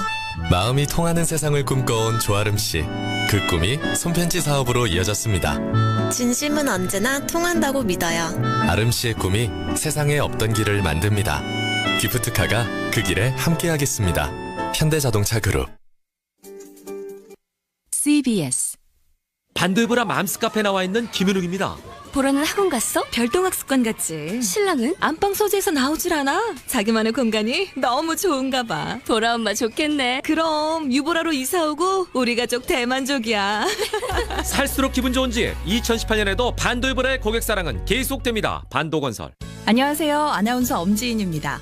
속담 얕은 데도 깊게 건너라. 작은 일도 소홀히 여기면 안 된다는 뜻인데요. 산업 현장에서 꼭 명심해야 할 말이 아닐까요? 화학 공장의 화재 폭발 사고는 지역 주민에게까지 큰 피해를 줄 수 있어 예방이 중요한데요. 첫째, 정부는 유해 화학물질 취급 사업장의 지도 점검을 강화하고, 둘째, 사업주는 전문 교육, 사전 점검과 대응 훈련을 철저히. 셋째, 근로자는 안전 수칙을 꼼꼼히 준수하는, 이것이 바로 정부와 사업주 그리고 근로자의 안전 삼박자가 아닐까요? 조심조심 코리아. 이 캠페인은 고용노동부와 안전보건공단이 함께합니다. 지금 내가 귀를 기울이고 있는 건 너의 이야기와 레인보우에서 흐르는 음악, 또 하나는 바로 레인보우 광고. 높은 청취율의 CBS 인터넷 라디오 레인보우. 레인보우의 광고를 전해보세요. 검색창에 레인보우 광고. 고국을 떠나 있지만 마음은 하나 함께였지. 한민족만의 슬기와 향기를 널리 전하며 세계 곳곳 어디서나 한국의 이름을 드높이 빛내리. 우린 하나 커져도 언제나 함께 있는 세계 속에 글로벌 코리아. 재외 동포재단. 안녕하세요. 평창 동계올림픽 성공을 기원하는 대한민국 국민 이영애입니다. 세계인의 축제 2018 평창 동계올림픽이 내년 2월 9일 시작됩니다. 국경과 인종을 넘어 하나 되는 평창. 꿈, 열정, 새로운 희망. 함께해요. 평창. 2018 평창 동계올림픽은 2월 9일부터 17일간, 2018 평창 동계 패럴림픽은 3월 9일부터 10일간 개최됩니다. 지금 내가 귀를 기울이고 있는 건 너의 이야기와 레인보우에서 흐르는 음악. 또 하나는 바로 레인보우 광고. 높은 청취율의 CBS 인터넷 라디오 레인보우. 레인보우의 광고를 전해보세요. 검색창에 레인보우 광고. 이야기와 음악이 있는 방송. 청취율이 높은 CBS 인터넷 라디오 레인보우에서 8시를 알려드립니다.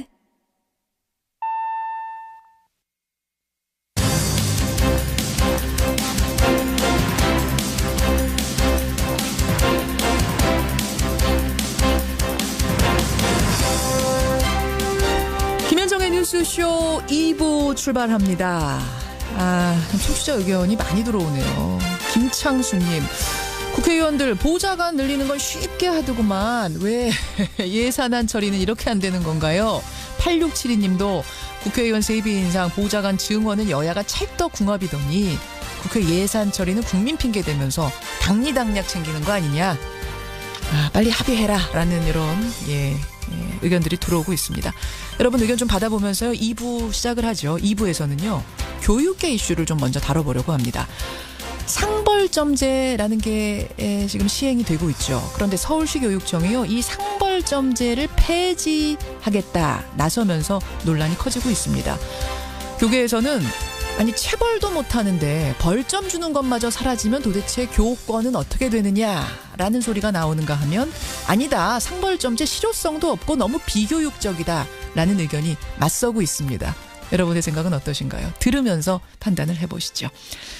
그리고 제가 지난 금요일에 여러분께 약속드렸던 그 여론조사 기억하세요? 국민권익위원회가 이 김영란법의 기준을 3, 5, 10에서 농축수산물에 한해서는 10만 원까지 허락하고 대신 경조사비는 5만 원으로 내리는 안을 12월 11일에 표결에 붙입니다. 우리 뉴스쇼 청취자들의 의견은 현안 유지하자 이쪽이 압도적으로 많았는데 국민들의 여론은 어떨지 어떻게 나왔을지 리얼미터가 주말에 열심히 돌려봤답니다. 그 결과 가지고 잠시 후에 이택수 대표 만나보죠. 오늘 화제 인터뷰에서는요. 사랑의 열매 홍보대사로 19년째 뛰고 있는 분 탤런트 최시라 씨. 여명의 눈동자의 여우기 최시라 씨 만나보겠습니다. 50원에 담은 100원의 장문 유료 문자 샵 1212 카톡 레인보우까지 열어놓고 출발합니다.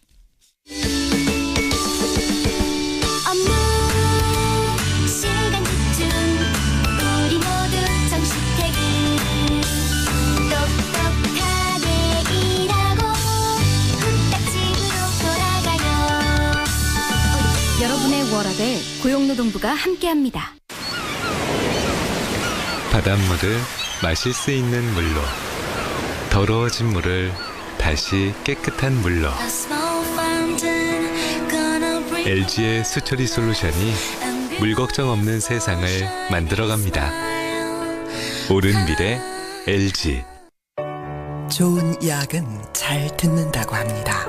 그래서 구주제약은 잘 듣습니다. 아픈 사람의 말을 잘 듣고 아픈 몸의 소리를 잘 듣습니다.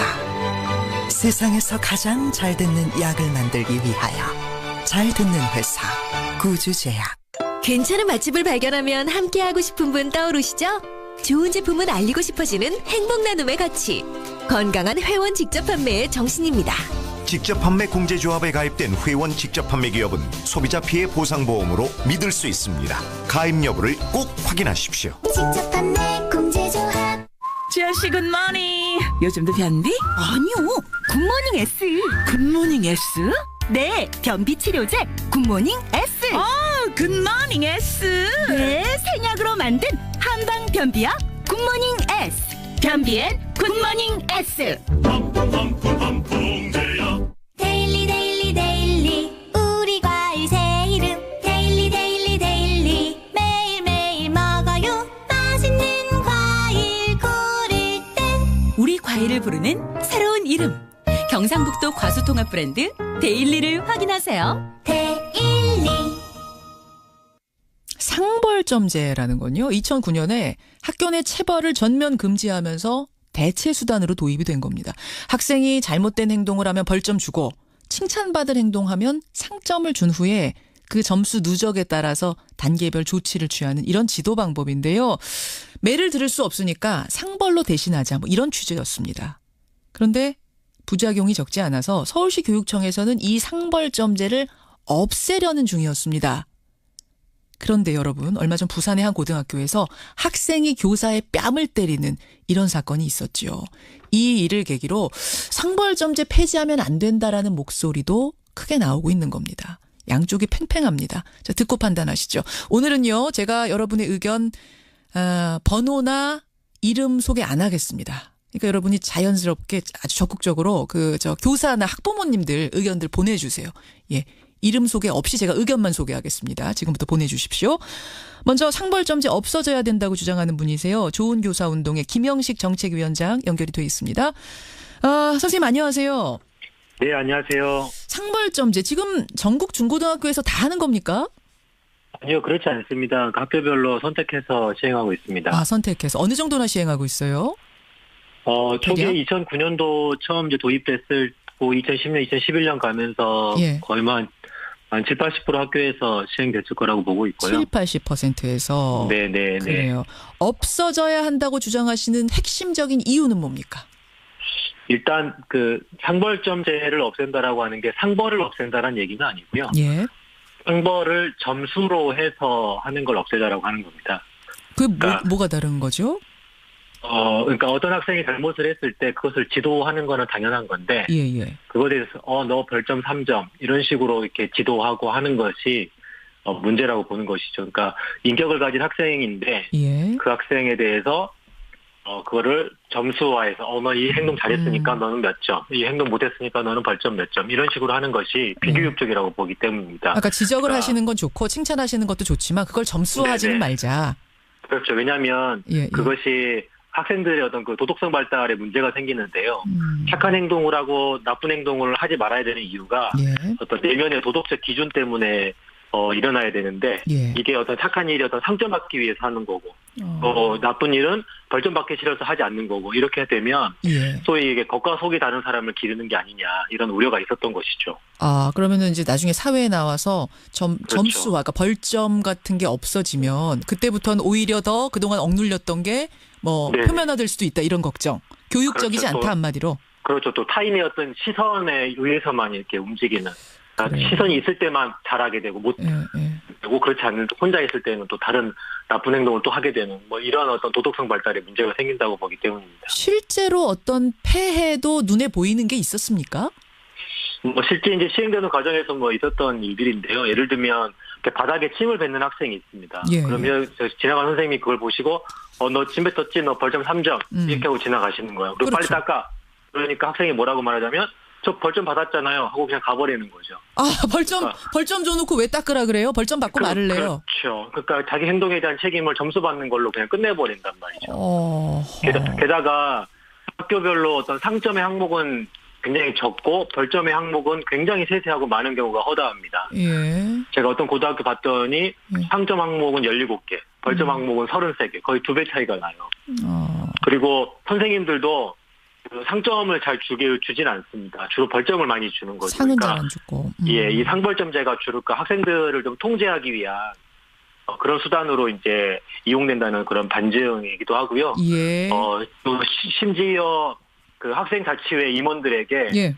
학생들에게 상벌점제를 줄 수 있는 권한을 주었던 학교들도 있습니다. 학생한테 학생이 학생을 평가해라? 그렇죠. 옛날에 어떤 선도부 같은 이제 그런 모습인 거죠. 우리 어렸을 적에 반장이 나와서 저기 떠든 아이 이름 적고 뭐 이렇듯이. 그렇죠. 그래서 학생들끼리 서로 그런 감시하는 관계가 되고, 그러면 이제 학급 공동체나 이런 친구 관계가 깨지게 되는, 또 서로 막 감시하는, 늘 이렇게 남의 시선을 신경 쓰며 살아야 되는 오호 감시 반증 그런 환경 속의 아이들을 교육하게 된다는 말이죠. 알겠습니다. 선생님, 근데 지금 문자가 많이 들어와요. 교사분들의 문자, 제가 아까 익명으로 소개하겠다고 했더니 교사분들이 문자 많이 주시는데, 한 분은 네네. 학교 와서 가르쳐 보세요. 하루 만에 포기하고 가실 겁니다. 도대체 그럼 지적은 어떤 식으로 합니까? 이런 문자 어떻습니까? 이거라도 있어야 한다는 문자 같아요. 네네. 그러니까 그 상벌점제, 아까도 처음에 제가 말씀드렸지만 예. 그 상벌점제를 없앤다라고 하는 게 그 학교에서 어떤 아이들 생활을 지도할 수 있는 규정이나 수단을 없애자라는 건 아니고요.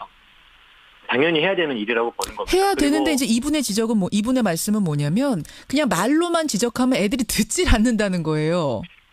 그렇기 때문에 저희가 이제 대안으로 말씀드리는 게 몇 가지 있는데, 첫 번째는 가장 그 중요한 게 학교가 일방적으로 만든 규칙에 대해서 상벌점 점수를 매긴 거잖아요. 예. 그러니까 이보다 더 중요한 게 뭐냐면 아이들 스스로 자기가 살아가던 생활 규정을 민주적으로 함께 만들도록 하고, 그걸 통해서 스스로 자기들의 생활들을 통제할 수 있는 그런 학교 환경을 만들어 주는 것이죠. 그러니까 그렇게 하면 어떤 행동에 대해서 잘못했을 경우에 어떤 벌을 받겠다라고 하는 어떤 약속들이 일단 만들어진다면, 예를 들어서 바닥에 침을 뱉었다 그러면 그 자리에서 닦고 뭐 반성문 하나 쓴다. 뭐 이렇게 만들어 놓으면 그렇게 시키면 될 수 있는 거잖아요. 반성문 쓰는 것과 점수 주는 건 다르다고 보시는 거예요. 다른 거죠. 그러니까 왜냐하면 그 행동에 대해 자기 생각을 이렇게 스스로 생각하도록 만드는 거잖아요. 기회라도 주는 건데 반성문 쓰는 그렇죠. 건. 그리고 실제로 어떤 학생이 잘못했으면 불러가지고 그 침을 뱉는 예를 들면 제가 이제 침을 뱉는 일을 예로 드는데, 침을 뱉었던 그 행위가 어떤 타인에게 또는 우리 학교에게 어떤 영향을 끼쳤는지를 가르쳐야 되는 거죠. 그래서 그걸 생각해보게 하고, 그래서 그것을 다시 개선하게 하고 재발하지 않도록 어떻게 할 건지에 대해서 가르칠 수 있는 어떤 그런 것을 하자는 얘기지. 알겠습니다. 그 수단으로서 점수를 활용하자는 그걸 갖다 우리가 하지 말자, 이렇게 말씀드리는 겁니다. 또 한 분은요. 체벌도 안 되고 퇴학제도마저 없어져서 지금 학교가 무법천지다. 학교 지도가 상당히 어려워졌다는 현실을 분명히 좀 인식해야 된다라는 이분도 교사 같아요. 이런 지적도 있거든요. 너무 이상적인 지금 생각을 하고 계시는 건 아닌가? 어떻습니까? 저는 그렇게 생각하지 않고요. 그러니까 실제 이제 그 학교에서 아이들 가르쳤을 때 그렇게 불러서 이야기했을 때 오히려 학생들이 말을 좀 잘 듣는 경우들이 있고, 사실 그러니까 최근 생활지도가 어려워진 이유가 저는 그런 상벌점제가 없어서가 아니고요. 그렇게 그 지도하는 그 교사들에 대해서 그 권위를 제대로 인정해주지 않는 그런 사회적인 분위기 때문이라고 생각합니다. 그러니까 최근에 뭐 흡연하는 학생 지도하는 교사에게 막 학생이 욕설하고 대드는 일들도 있었고, 뺨을 때리는 일도 있었어요. 그렇죠. 선생님. 또 학부모가 찾아와서 막 무례하고 막 거칠게 항의하는 일도 있지 않습니까? 그런 문화. 근데 외국 같은 경우에 그런 학생들 경찰에 우리가 신고해서 체포하게 할 수도 있고요. 알겠습니다. 퇴학 조치도 할 수 있고요. 또 교사가 학부모 딱 소환하면 반드시 의무적으로 학교에 와서 지도를 받고 가도록 하는 그런 제도도 있거든요. 알겠습니다, 선생님. 그런 문화가 먼저 선행되는 게 중요하다는 말씀. 여기까지 먼저 듣죠. 고맙습니다. 네, 감사합니다. 좋은 교사 운동의 김영식 정책위원장, 상벌점제 이거 폐지해야 된다는 입장 들었습니다. 이어서 상벌점제 유지해야 된다 이거라도 라는 쪽 한국교원단체 총연합회 김재철 대변인 연결을 해보죠. 김재철 선생님 안녕하세요. 네, 안녕하십니까. 앞서서 들으셨지만 이 상벌점제 유지하는 게 상당히 비교육적이다. 실효성도 떨어지고 오히려 사회에 나와서 역효과를 낼 수도 있다. 따라서 없애야 한다는 말씀입니다. 어떻게 생각하세요? 뭐 방금 이제 앞서도 이렇게 몇 가지 사례가 나오지 않았습니까? 쉽게 보면 이제 그 학교에서 실질적으로 현실적으로 지도를 할 만한 수단이나 이런 방법이 점점 없어지기 때문에 그런 차원에서 보면 어느 정도 자기가 잘한 행동에 대해서는 칭찬을 해주고 또 못한 부분에 대해서는 어느 정도 제재를 해주는 그와 같은 절차를 통해서 사전에 사회에 나가서 적응할 수 있고 또 헌법을 준수할 수 있는 그와 같은 교육적인 효과를 거두기 위해서는 기본적으로 현실적으로 봤을 때는 좀 상벌점제가 필요하다 이렇게 보는 거죠. 예. 필요하다라고 보시는. 근데 이제 앞에서 선생님께서 앞 선생님이 지적하신 건 뭐냐면 지적하지 말라는 건 아니다. 잘못한 건 거기서 따끔하게 지적해야 되고 잘한 거는 뭐 아주 칭찬해줘야 되지만 그걸 네. 점수화하는 순간 예를 들어 침 뱉은 아이 아까 드셨잖아요. 네. 아니 내가 벌점 받았는데 침을 왜 닦아야 돼요? 아이들이 이런답니다. 이거 어떻게 생각하세요? 그런데 이제 그게 문제가 뭐냐면요. 예를 들면 침을 뱉었으니까 네가 청소를 해라 했을 때 그 아이가 그 말을 들으면 좋은데 대부분 아이들은 보면 그렇게 해갖고는 말을 잘 안 듣기 때문에 그와 같은 상벌점제로 이어지는 거고요. 조금 전에 말씀을 지금 학교 상황이 뭐냐면 선생님이 분명히 왜 그러면 지금 학교에서는 선생님도 처음부터 상벌점제를 주는 걸 좋아하진 않아요. 선생님들도 주는 건 아니에요. 그럼요. 가능하면 아이하고 자기가 가르치는 아이하고 항상 수업을 하고 부대끼고 또 앞으로 나가서 큰 어른이 될 수 있는 쪽으로 인재를 키우는 그와 같은 일을 하는데 누가 처음부터 상벌점제를 주기를 좋아하겠습니까? 다만 이제 지금처럼 아까도 숫자 나왔지만 말로 했을 때 언어적으로 했을 때 그와 같은 지도 내지는 또 개선의 한계가 있다 보니까 할 수 없이 상벌점제가 나왔고요. 물론 지금은 안 왔지만은 과거에는 또 과거에는 체벌도 하지 않았습니까? 물론 지금 안 하지만 그러니까 뭐냐면 체벌이나 상벌점제와 같은 이와 같은 제도적인 시스템이 들어왔을 때는 나름대로 언어적인 한계 내지는 자율적인 개선의 한계가 있기 때문에 그와 같은 시스템이 들어왔다 이렇게 좀 볼 수 있는 거죠. 거꾸로. 네. 예, 반성문 쓰기 같은 뭐 이런 식의 대안은 어떻게 생각해요? 상벌점제 없애는 대신 반성문을 쓰게 하면 좀 아이들이 한 번이라도 생각할 수 있는 기회라도 주지 않느냐. 저는 기본적으로 뭐냐면 학교 현장에서 아이들을 가르치면서 나오는 사례는 다양하지 않습니까? 케이스도 많고요. 다양하죠. 그러면 학교에서 그런 것들은 기본적으로 자율적으로 하시면 돼요. 예를 들면 방금 말씀하신 대로 어떤 학교는 상벌점제가 잘 맞는 경우도 있고 어떤 학교는 또 반성문을 쓸 수 있고요. 또는 그 두 가지를 복합적으로 또 그 외에 또 여러 가지 방법이 있다고 봅니다. 자율성을 주자는 말씀이세요. 학교마다. 예, 뭐냐면 무조건 상벌점제를 도입하면 안 된다라고 교육청이 나서가지고 없애는 이런 조치 이런 것들은 제가 볼 때는 오히려 안 맞다는 거죠. 제가 볼 때는. 학교마다 자율적으로 그 학교 문화에 맞는 것을 선택하게 지금도 보니까 해달라. 일부 학교는 지금 이제 어제 지난번에 언론 보니까 뭐 한 지금 서울시 같은 게 한 70% 정도만 상벌점제를 운영하고 있고 나머지는 아마 이제 학교에서 어느 정도 좀 다양한 방법을 통해서 학생을 지도하고 이런 쪽으로 아마 좀 볼 수가 좀 나오고 있는 걸로 알겠습니다. 보입니다. 청취자 한 분은 이런 말씀 주셨어요. 북한도 아니고 규정 어긴 아이들을 신고하면은 거기다가 뭐 벌점을 준다. 이런 거는 인성 망가뜨리는 길이다. 좀 길게 보자라는 주장 어떻게 생각하세요? 예, 뭐 그렇게도 이제 볼 수는 있는데요. 문제는 뭐냐면 이제 지금 가장 안타까운 게 뭐냐면 두 가지 측면입니다. 뭐냐면 학교라고 하는 공간에서는 기본적으로 아이들이 지금 많이 배우고 여러 가지 사회생활의 질서나 규칙을 배우지 않습니까? 그리고 또 내가 조금 부족하더라도 다른 사람을 배려해주고 양보해주고 인내하는 이런 것들을 배우는 과정이란 말이에요. 그런 과정에서 어느 정도 자기가 한 행동에 대해서 어느 정도 적절하게 제재를 통해서 너 행동이 잘못됐다라고 하는 걸 배울 필요가 있고요. 또 한 가지는 뭐냐면 지금 아마 사회 내지는 국민 전반적으로 봤을 때 아이들을 지도하고 아이들을 지도하고 하는 사회적인 분위기가 지금 많이 약화가 되어 있습니다. 옛날에는 어른들이 그래도 내 주위에서 아이가 잘못하면 너 이거 이렇게 하면 안 돼. 다 이러고 했지 않습니까? 우리 아이가 아니더라도. 그럼요. 근데 지금은 국민들이나 사회 전반적으로 감히 아이들을 지금 이야기를 못해요. 큰일 나거든요. 지금 제일 웃은 말이 뭐냐면 길을 가다가 만났을 때 제일 무서운 사람이 중학교 2학년이라고 그래요, 보통. 그리고 또 한 가지는 과거에는 스승의 그림자도 밟아서는 안 돼. 지금은 선생이 학생들의 그림자를 밟아서는 안 된다고 하는 이야기들이 지금 상당히 지금 회자가 되고 있는. 잠깐만요. 저 교총 대변인님. 그 교권 침해 얘기 나온 김에 진짜로 그 정도로 심각해요? 이거 아주 극단적인 사례들만 우리가 봐서 그런 거 아니에요? 아까 맨 처음에 초입 부분에 말씀하시지 않았습니까? 얼마 전에 부산에서 뺨 때린 사건. 학생 지도 과정에서 불만 있다고 선생님을 가서 뺨을 때리고 그것도 복도에서 다 보는 앞에서 지각한 아이 혼냈더니 학생이 선생님 뺨 때린. 지금 뭐냐면 중요한 게 이거죠. 학생들을 가르치는데요. 예. 우리가 흔히 생각할 때는 과거에 비하면 교육 환경이나 여건도 상당히 좋아지고 의식도 많이 지금 올라가지 않았습니까? 예. 그러면 오히려 더 과거보다 학교 폭력이라든지 교권 사건 이런 게 더 안 나야죠.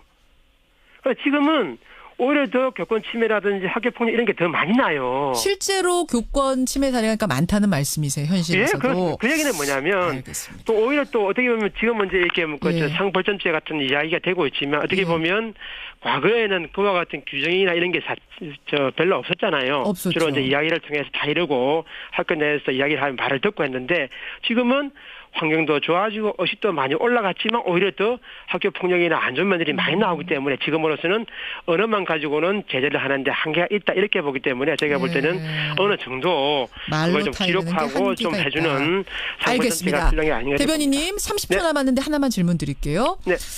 그런데 이 선생님들이 주관적으로 상점과 벌점을 주다 보니까 뭐 일부겠지만 어떤 선생님들에 의해서 아이들이 오히려 상벌점 폭력을 당할 수도 있다. 너무 주관적이다. 어떻게 생각하세요?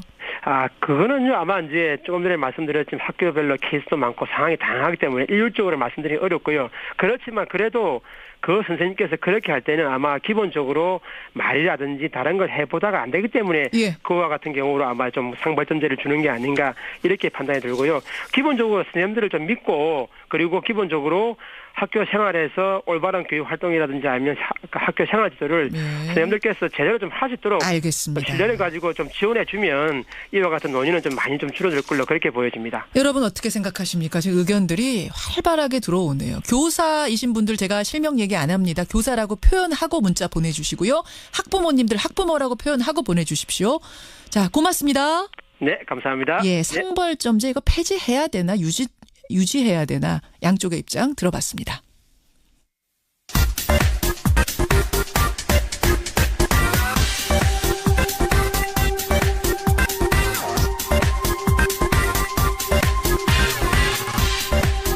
한 주간의 여론조사 결과를 알아보는 시간 이택수의 여론. 오늘도 리얼미터 이택수 대표 나오셨습니다. 어서 오십시오. 안녕하세요. 벌써 12월 4일이에요, 이 대표님.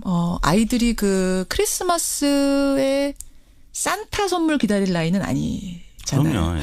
지난주에 말씀드린 대로 군대를 간 나이기 때문에. 그래서 뭐 산타 선물 걱정은 안 하시겠지만 그럼요. 연말 되면 그래도 가족들끼리 뭐 아니면 주변 사람들한테 선물 주고받고 이런 것들 어떻게 하세요? 어떠세요? 저는 뭐 선물을 많이 주고받는 편은 아닌데요. 그래도 있죠.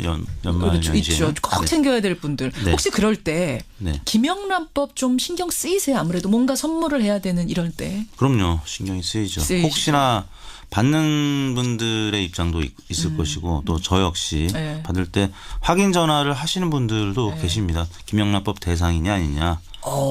저는 아니기 때문에 많이 주십시오 이렇게 말씀을 드리는데요. 저는 여론조사기관 사장은 아닙니다. 네. 편안하게 주십시오. 지난 추석엔 어떠셨어요? 좀 신경 많이 쓰셨어요? 그럼요. 저는 이제 주는 입장에서는 확실히 좀 신경이 쓰였고 그럴 수밖에 없죠. 받는 입장에서도 이제 물어보지 않는 분들은 그 무게감이 확실히 좀 줄어들었죠. 선물을 받을 때 옛날에 무거운데 좀 많이 가벼워진 느낌. 자, 여러분 권익위에서요. 지금 김영란법 개정을 저울질하고 있죠. 일단 1차 표결은 부결됐습니다. 뭐였냐면 농축수산물에 한해서는 국산이든 외국산이든 농축수산물에 한해서는 10만 원까지 상한선을 올리자. 요거 가지고 표결 붙였는데 부결됐고요. 그러자 일사부재리 원칙 때문에 똑같은 걸 다시 올릴 수는 없게 되자 정부에서 내놓은 안이 뭐냐면 농축수산물 10만 원 올리는 대신 경조사비는 5만 원으로 줄이겠다. 요런 안. 요 안을 가지고 12월 11일에 표결에 붙입니다. 두 번째 표결입니다. 저희 이 대표님 금요일에 요거 가지고 저희가 토론을 했어요. 찬반 토론을 한 후에 우리 뉴스쇼 청취자들은 현안 유지 쪽이 좀 많았습니다. 경조사비도 건드리지 말고 농축수산물도 건드리지 말자. 그래서 제가 이제 궁금해서 리얼미터에 여쭌 거예요. 국민 여론 조금 더 폭넓게 조사해보자. 어떻게 조사하셨어요?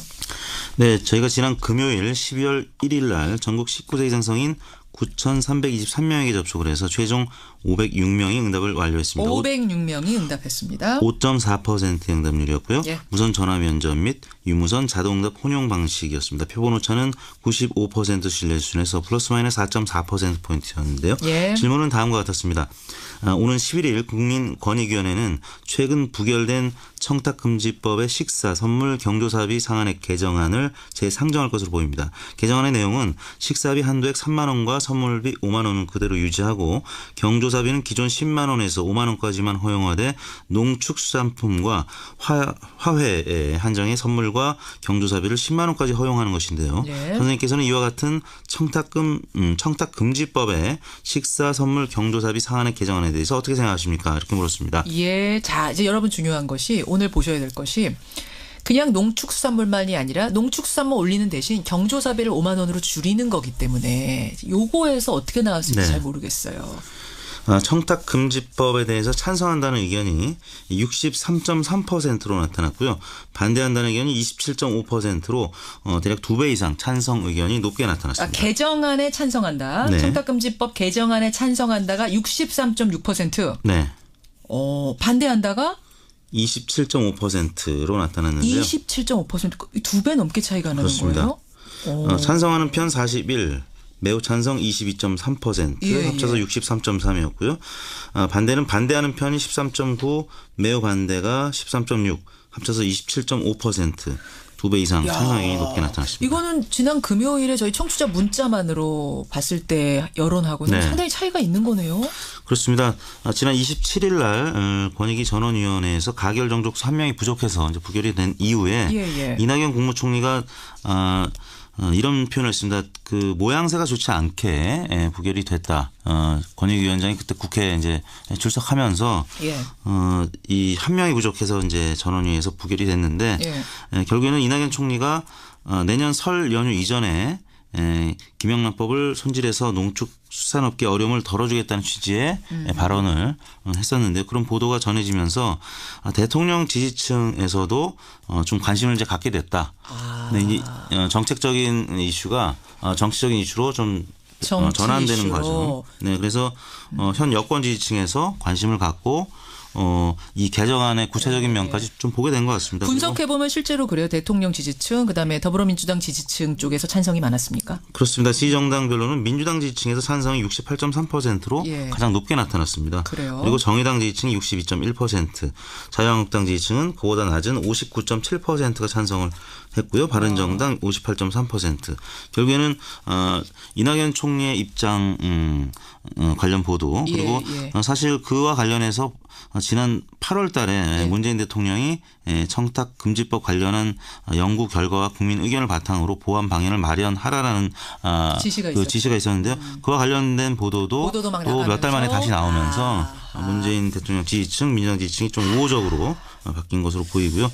두 번째는 이제 경조사비를 5만 원으로 줄인다는 점을 저희가 질문 과정에 설명을 했기 때문에 그렇죠. 어떻게 보면 법 기준이 강화된 측면도 일부 있거든요. 그런 면에서 강화로 보신 분들도 있다는 거예요. 네. 현안보다 더 강화된 거 아니에요? 경조사비가 5만 원 되면 이렇게 생각하시는 분도 계시다. 1차 개정안보다는 2차 개정안이 강화된 측면이 좀 설명이 있었기 때문에 그 결과가 이제 지난번 조사보다는 많이 상반된 결과가 나타난 것 같습니다. 그렇군요. 63.3%가 개정 찬성, 27.5%가 반대.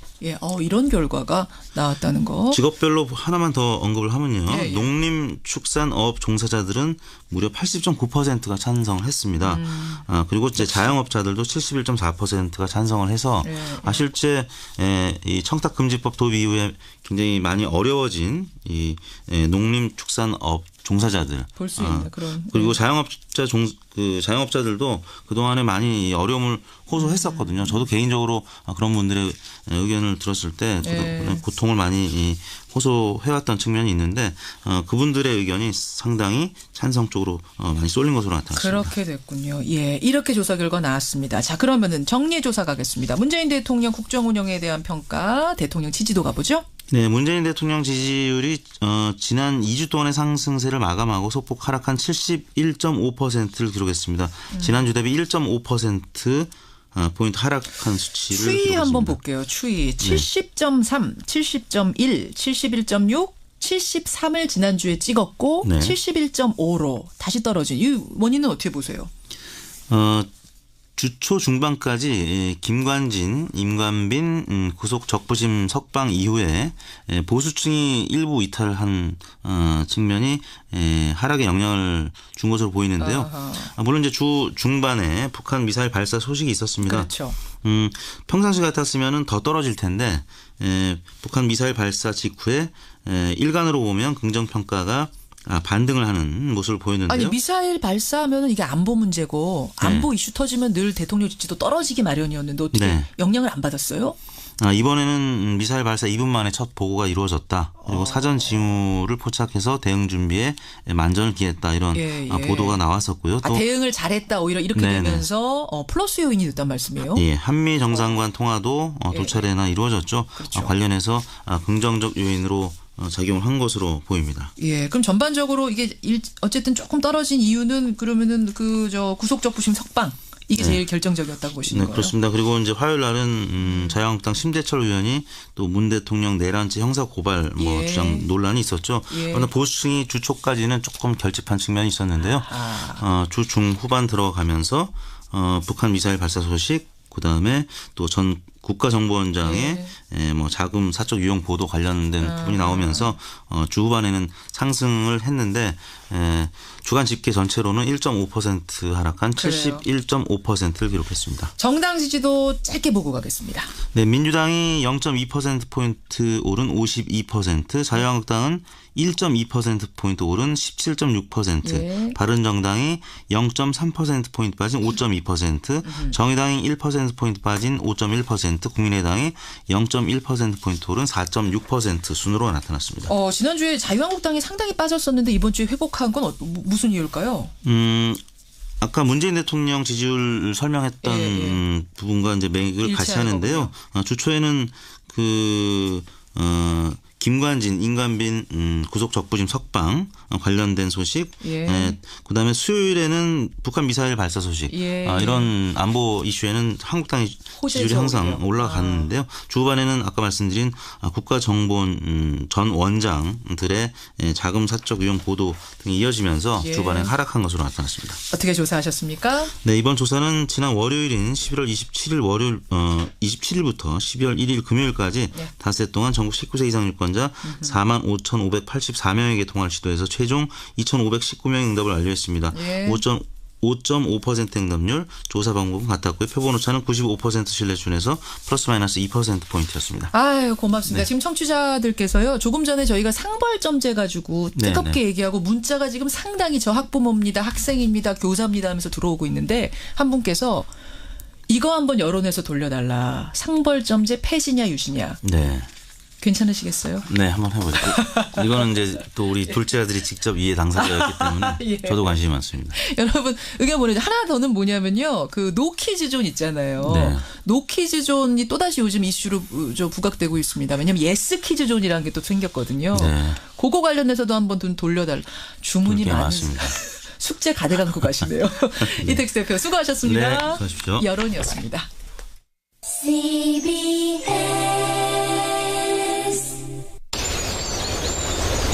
더 맑은 공기, 더 깨끗한 물, 더 선명한 하늘. 이 놀라운 세상의 시작. 지금 당신의 빈병 반환으로 더 좋은 환경이 만들어지고 있습니다. 빈병의 수명이 늘어나면 자연의 수명도 늘어납니다. 다 쓰고 다시 쓰고 자원 순환으로 열어가는 지속가능한 미래. 이 캠페인은 환경부와 한국순환자원유통지원센터가 함께합니다.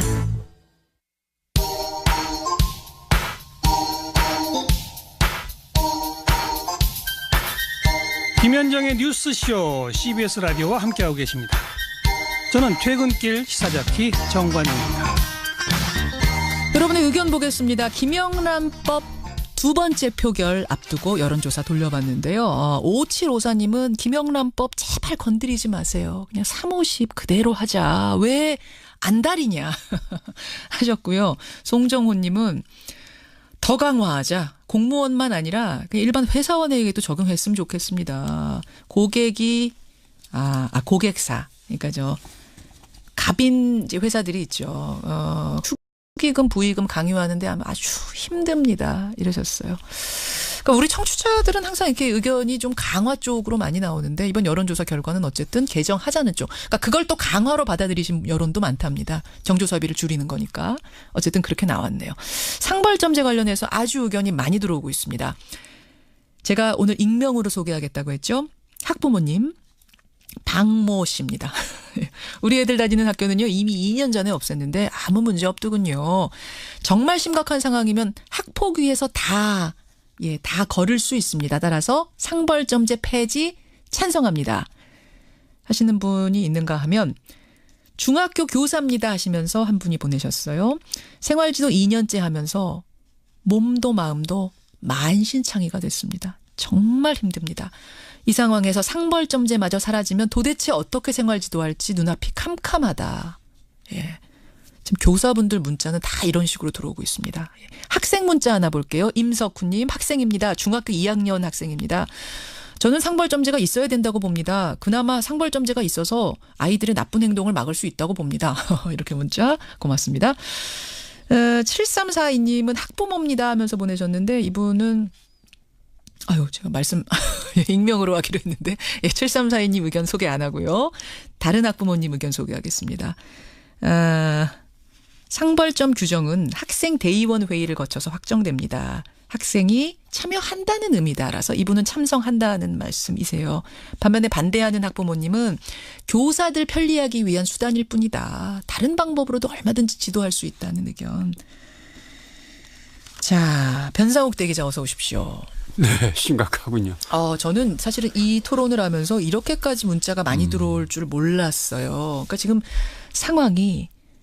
학교의 상황이 그만큼 심각하다는 얘기로도 들려요. 예를 들면 학부모가 교사를 마음껏 만나가지고 아이의 문제를 상담하고 심도 깊게 논의하고 교사가 학부모와 함께 집으로 가서 집에서 아이를 만나보기도 하고 자유롭게 할 수 있으면 되는데 그거는 뭐 촌지 문제 때문에 일찌감치도 안 된다고 했던 거라 끊겨놓고 그다음에 이제 방법은 때리는 건 또 안 되니까 상벌점제가 나왔는데 결국은 학교가 정상화되지 못하니까 이런저런 방법을 짜내도 역시 문제는 남는 거군요.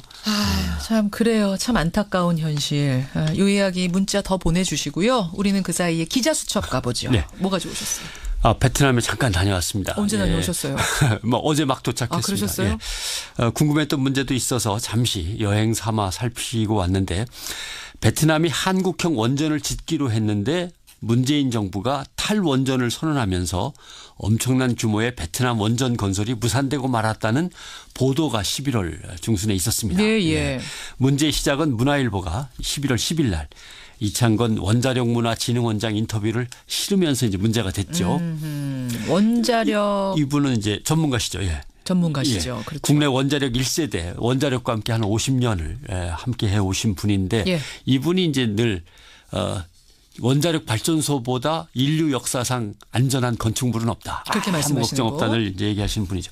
기자가 이렇게 묻습니다.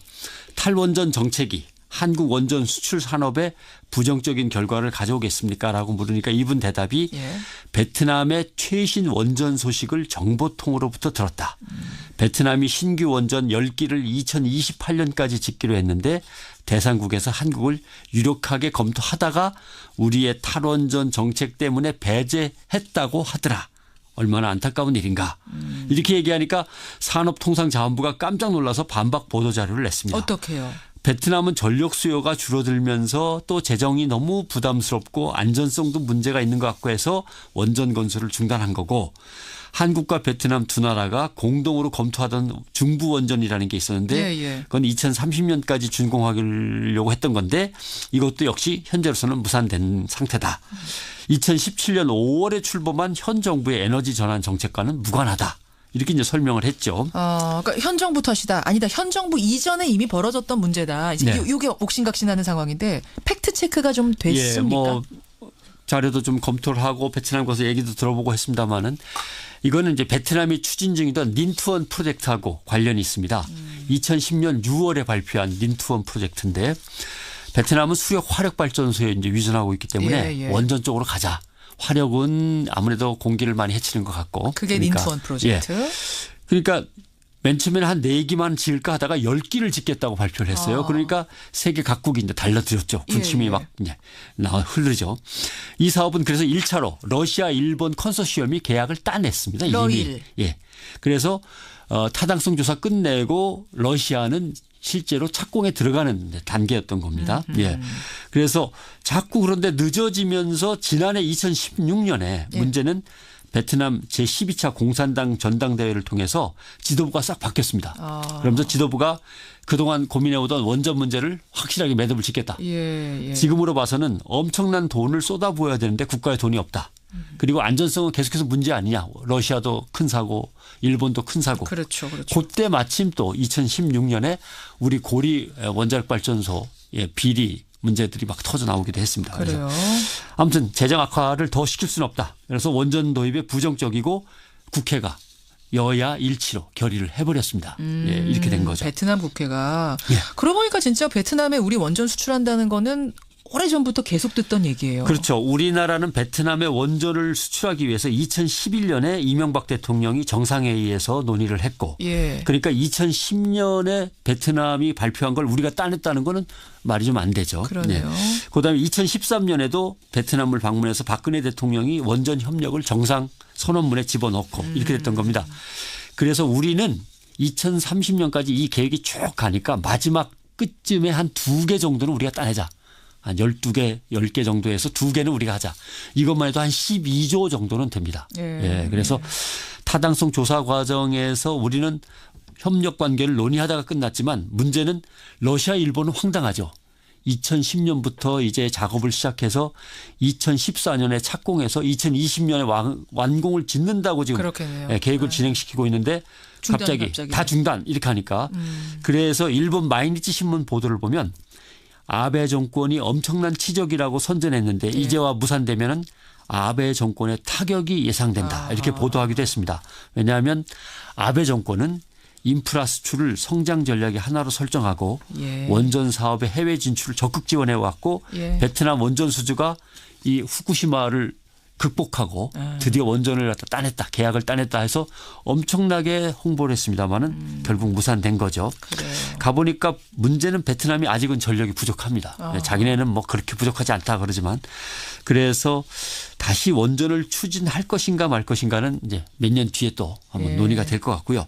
그때 우리는 원전 쪽을 추진할 것이냐 태양광 수력 발전소 쪽을 더 추진할 것이냐 베트남도 원전으로 갈까 태양광 수력으로 갈까 고민하고 있거든요. 그러니까 우리는 베트남과의 관계를 계속 유지하면서 원전 쪽을 수출해야 되나 태양광 수력 쪽을 수출해야 되나 뭐 둘 다 하면 더 좋고요. 이런 식으로 전략적 목표를 가져가야죠.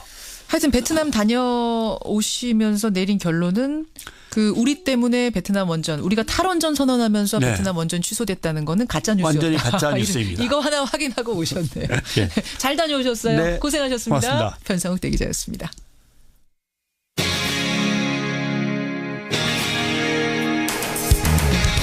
여러분께서는 지금 CBS 라디오 김현정의 뉴스쇼를 함께하고 계십니다. 매년 이맘때가 되면 사람들 옷깃에는 빨간 열매 배지가 달리고요. 광화문 광장에는 빨간 온도탑이 세워지죠. 사랑의 열매가 우리 이웃들을 위해서 모은 따뜻한 마음의 상징들입니다. 올해도 어김없이 모금이 시작됐습니다. 1호 기부자는 문 대통령이었고요. 문 대통령으로부터 기부금을 전달받은 사람은 최시라 씨였습니다. 알고 보니까요. 사랑의 열매 홍보대사로 최시라 씨가 활동하신 지 벌써 19년째라 그럽니다. 한 해 두 해도 아니고 19년. 이 정도면 사실 진정성이 제대로 느껴지죠. 오늘 화제 인터뷰 참 반가운 목소리 배우 최시라 씨 만나보겠습니다. 최시라 씨 안녕하세요. 안녕하세요. 반갑습니다. 라디오에서만 듣다가 이렇게 함께 출연하게 돼서 너무 반갑습니다. 반갑습니다. 최시라 씨도 예전에 라디오 DJ 하신 적 있지 않나요?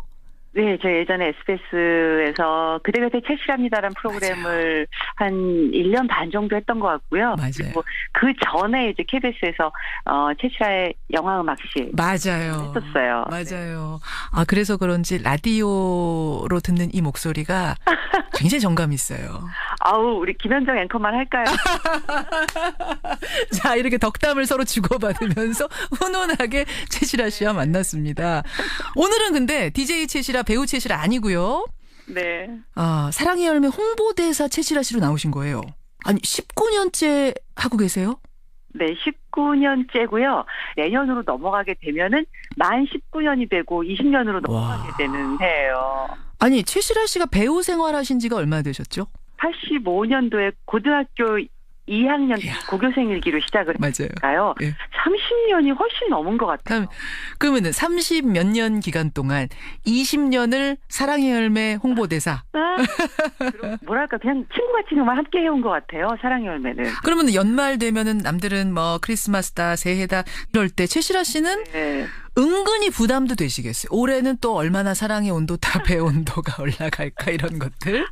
근데 정말 이렇게 그 온도탑이 항상 100도를 넘어서서 목표에게 모자르지 않고 이렇게 조금씩은 초과하는 거 보면서 국민 여러분들의 정성이 다 모아져서 대단하다 싶어요. 그래요. 올해도 사랑의 열매 첫 모금이 지난 20일부터 시작이 됐습니다. 그리고 첫 번째 기부자가 문재인 대통령이었어요. 네. 예. 문 대통령이 최시라 씨의 그 사랑의 열매 배지를 많이 쳐다봐서 그게 화제가 됐었습니다. 네. 그게 이제 약간 크리스탈 소재로 해서 반짝이는, 그래서 이제 이번에는 또 이렇게 크리스탈로 바꿔서 달았는데, 이렇게 이제 그 보시더니 이제, 아니, 뭐가 반짝반짝거리고 이제 눈에 띄고 좀 크거든요, 얘가. 신기하셨어요, 그게. 그랬더니 임종석 비서실장이 옆에서, 이거 최시라 씨가 달아서 변한 거 아니에요? 이렇게 말을, 농담을 또. 그렇게 또 센스 있게 최시라 씨가 달면 보석으로 변하는 거 아니에요? 그래서 다들 깜짝 놀랐죠. 너무 웃음보가 터져서 그 다음에 환담이 너무 편안하게 또 얘기를 나눌 수가 있었던 것 같아요. 훈훈했네요. 예, 첫 기부자의 기부금 전달식이 아주 훈훈했기 때문에 올해는 온도탑의 온도가 100도를 금방 박차고 올라가지 않을까 기대를 하게 됩니다. 네. 저도 기대를 조심스럽게 해봅니다. 그러니까요. 근데 최근에 사실은 좀 안 좋은 사건이 하나 있었어요. 이영학 사건이 벌어지면서 기부 포비아라는 말이 생겼습니다. 아니, 기부 이거 해도 되는 거야? 내 돈이 제대로 쓰이는 거야? 이거 의심하시는 분들이 꽤 많으시거든요. 네. 기부를 19년 동안 홍보대사 하셨던 분으로서 이 상황 어떻게 보세요? 그때 환담할 때도 문 대통령께서도 그런 말씀을 먼저 하셨는데, 이제 아직까지 우리가 이제 국민들의 이 마음은, 이웃과 나누고 싶어 하는 마음은 여전히 있을 것이다라는 그런 기대감으로 열심히 한번 또 해보겠습니다. 이렇게 이야기를 나누었었거든요. 그래서, 그런 부분들은 투명하게 내가 낸 기부금이 어디에 쓰이는지를 알 수 있기 때문에, 겨우 내내 이제 시작이 됐으니까, 곳곳에 있는 사랑의 열매를 찾아주시면 너무 많은 도움이 될 것 같아요. 그래요. 최시라 씨, 뭐 지금도 활발하게 배우로 활동하고 계십니다만, 꼭 한번 내가 이런 역할은 해보고 싶다 하는 배우로서의 꿈? 마지막 질문은 우리 배우로서 질문 드리죠. 배우로서. 남들이 안 해봤던, 머리를 예전에 그런 생각도 해봤었어요. 삭발을 하는 그런 역할도 괜찮을 것 같고. 삭발을요? 최시라 씨가 긴 머리가 트레이드마크인데? 네, 뭐 그런 역할 또는 이제 특수분장을 통해서 제가 아닌 것 같이 그 샤를리즈 테론의 했던 몬스터의 그런 역할. 그럼 아직도 그 로맨스 멜로물의 여주인공 최시라를 상상하면서 지금 들으시는 분들은 조금 실망하실 수도 있을 것 같은데. 그것도 괜찮을 것 같아요. 그것도 괜찮아요. 그것도 포기 못하겠는데요. 참 월요일 아침부터 유쾌합니다. 유쾌한 대화, 유쾌한 이야기. 최시라 씨. 네. 그냥 보내드리기 조금 서운한데 저희가 오늘의 노래라는 코너가 있어요. 이 뒤에. 네. 최시라 씨의 신청곡을 오늘은 좀 특별히 받아보겠습니다. 신청곡. 네. 감사합니다. 신청곡 안 그래도 하고 싶었는데. 그래요? 이게 될까 안 될까 생각을 했었는데. 저는요, 생각해보니까요, 2년 전쯤에 남편이 11년 만에 발표한 곡이 있어요. 아무래도 팔이 안으로 굽는 수정해야 되지 않을까. 남편 김태욱 씨의 노래. 네, 그래서 이 겨울 감성이고 하니까 김태욱의 마음에는 그대가 살고 있나 봐. 이 노래를 신청하고 싶습니다. 와, 야, 김세욱 씨 지금 눈물 흘리시겠는데요. 눈물 흘릴까요? 옆에서 그대란 꼭 제가 아니고 모든 사람한테 그대가 될 수 있고 예. 뭐 사람도 될 수 있고 뭐 물건도 될 수 있고 인생이 또 될 수 있고 하니까 그거 생각하시면서 들으시면 너무 좋을 것 같습니다.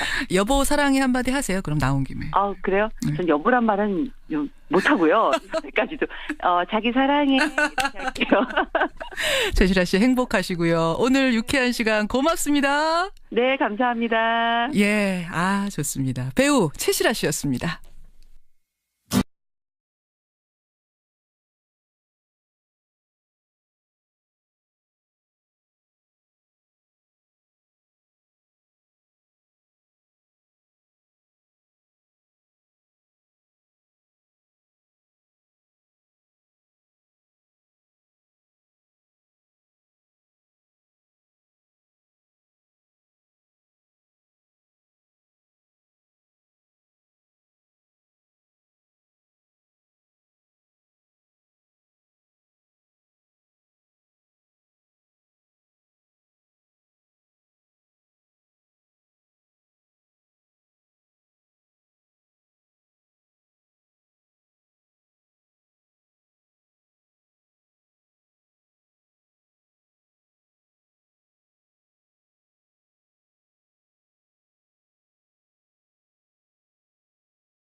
옥반 양파즙으로 우리 몸을 깨끗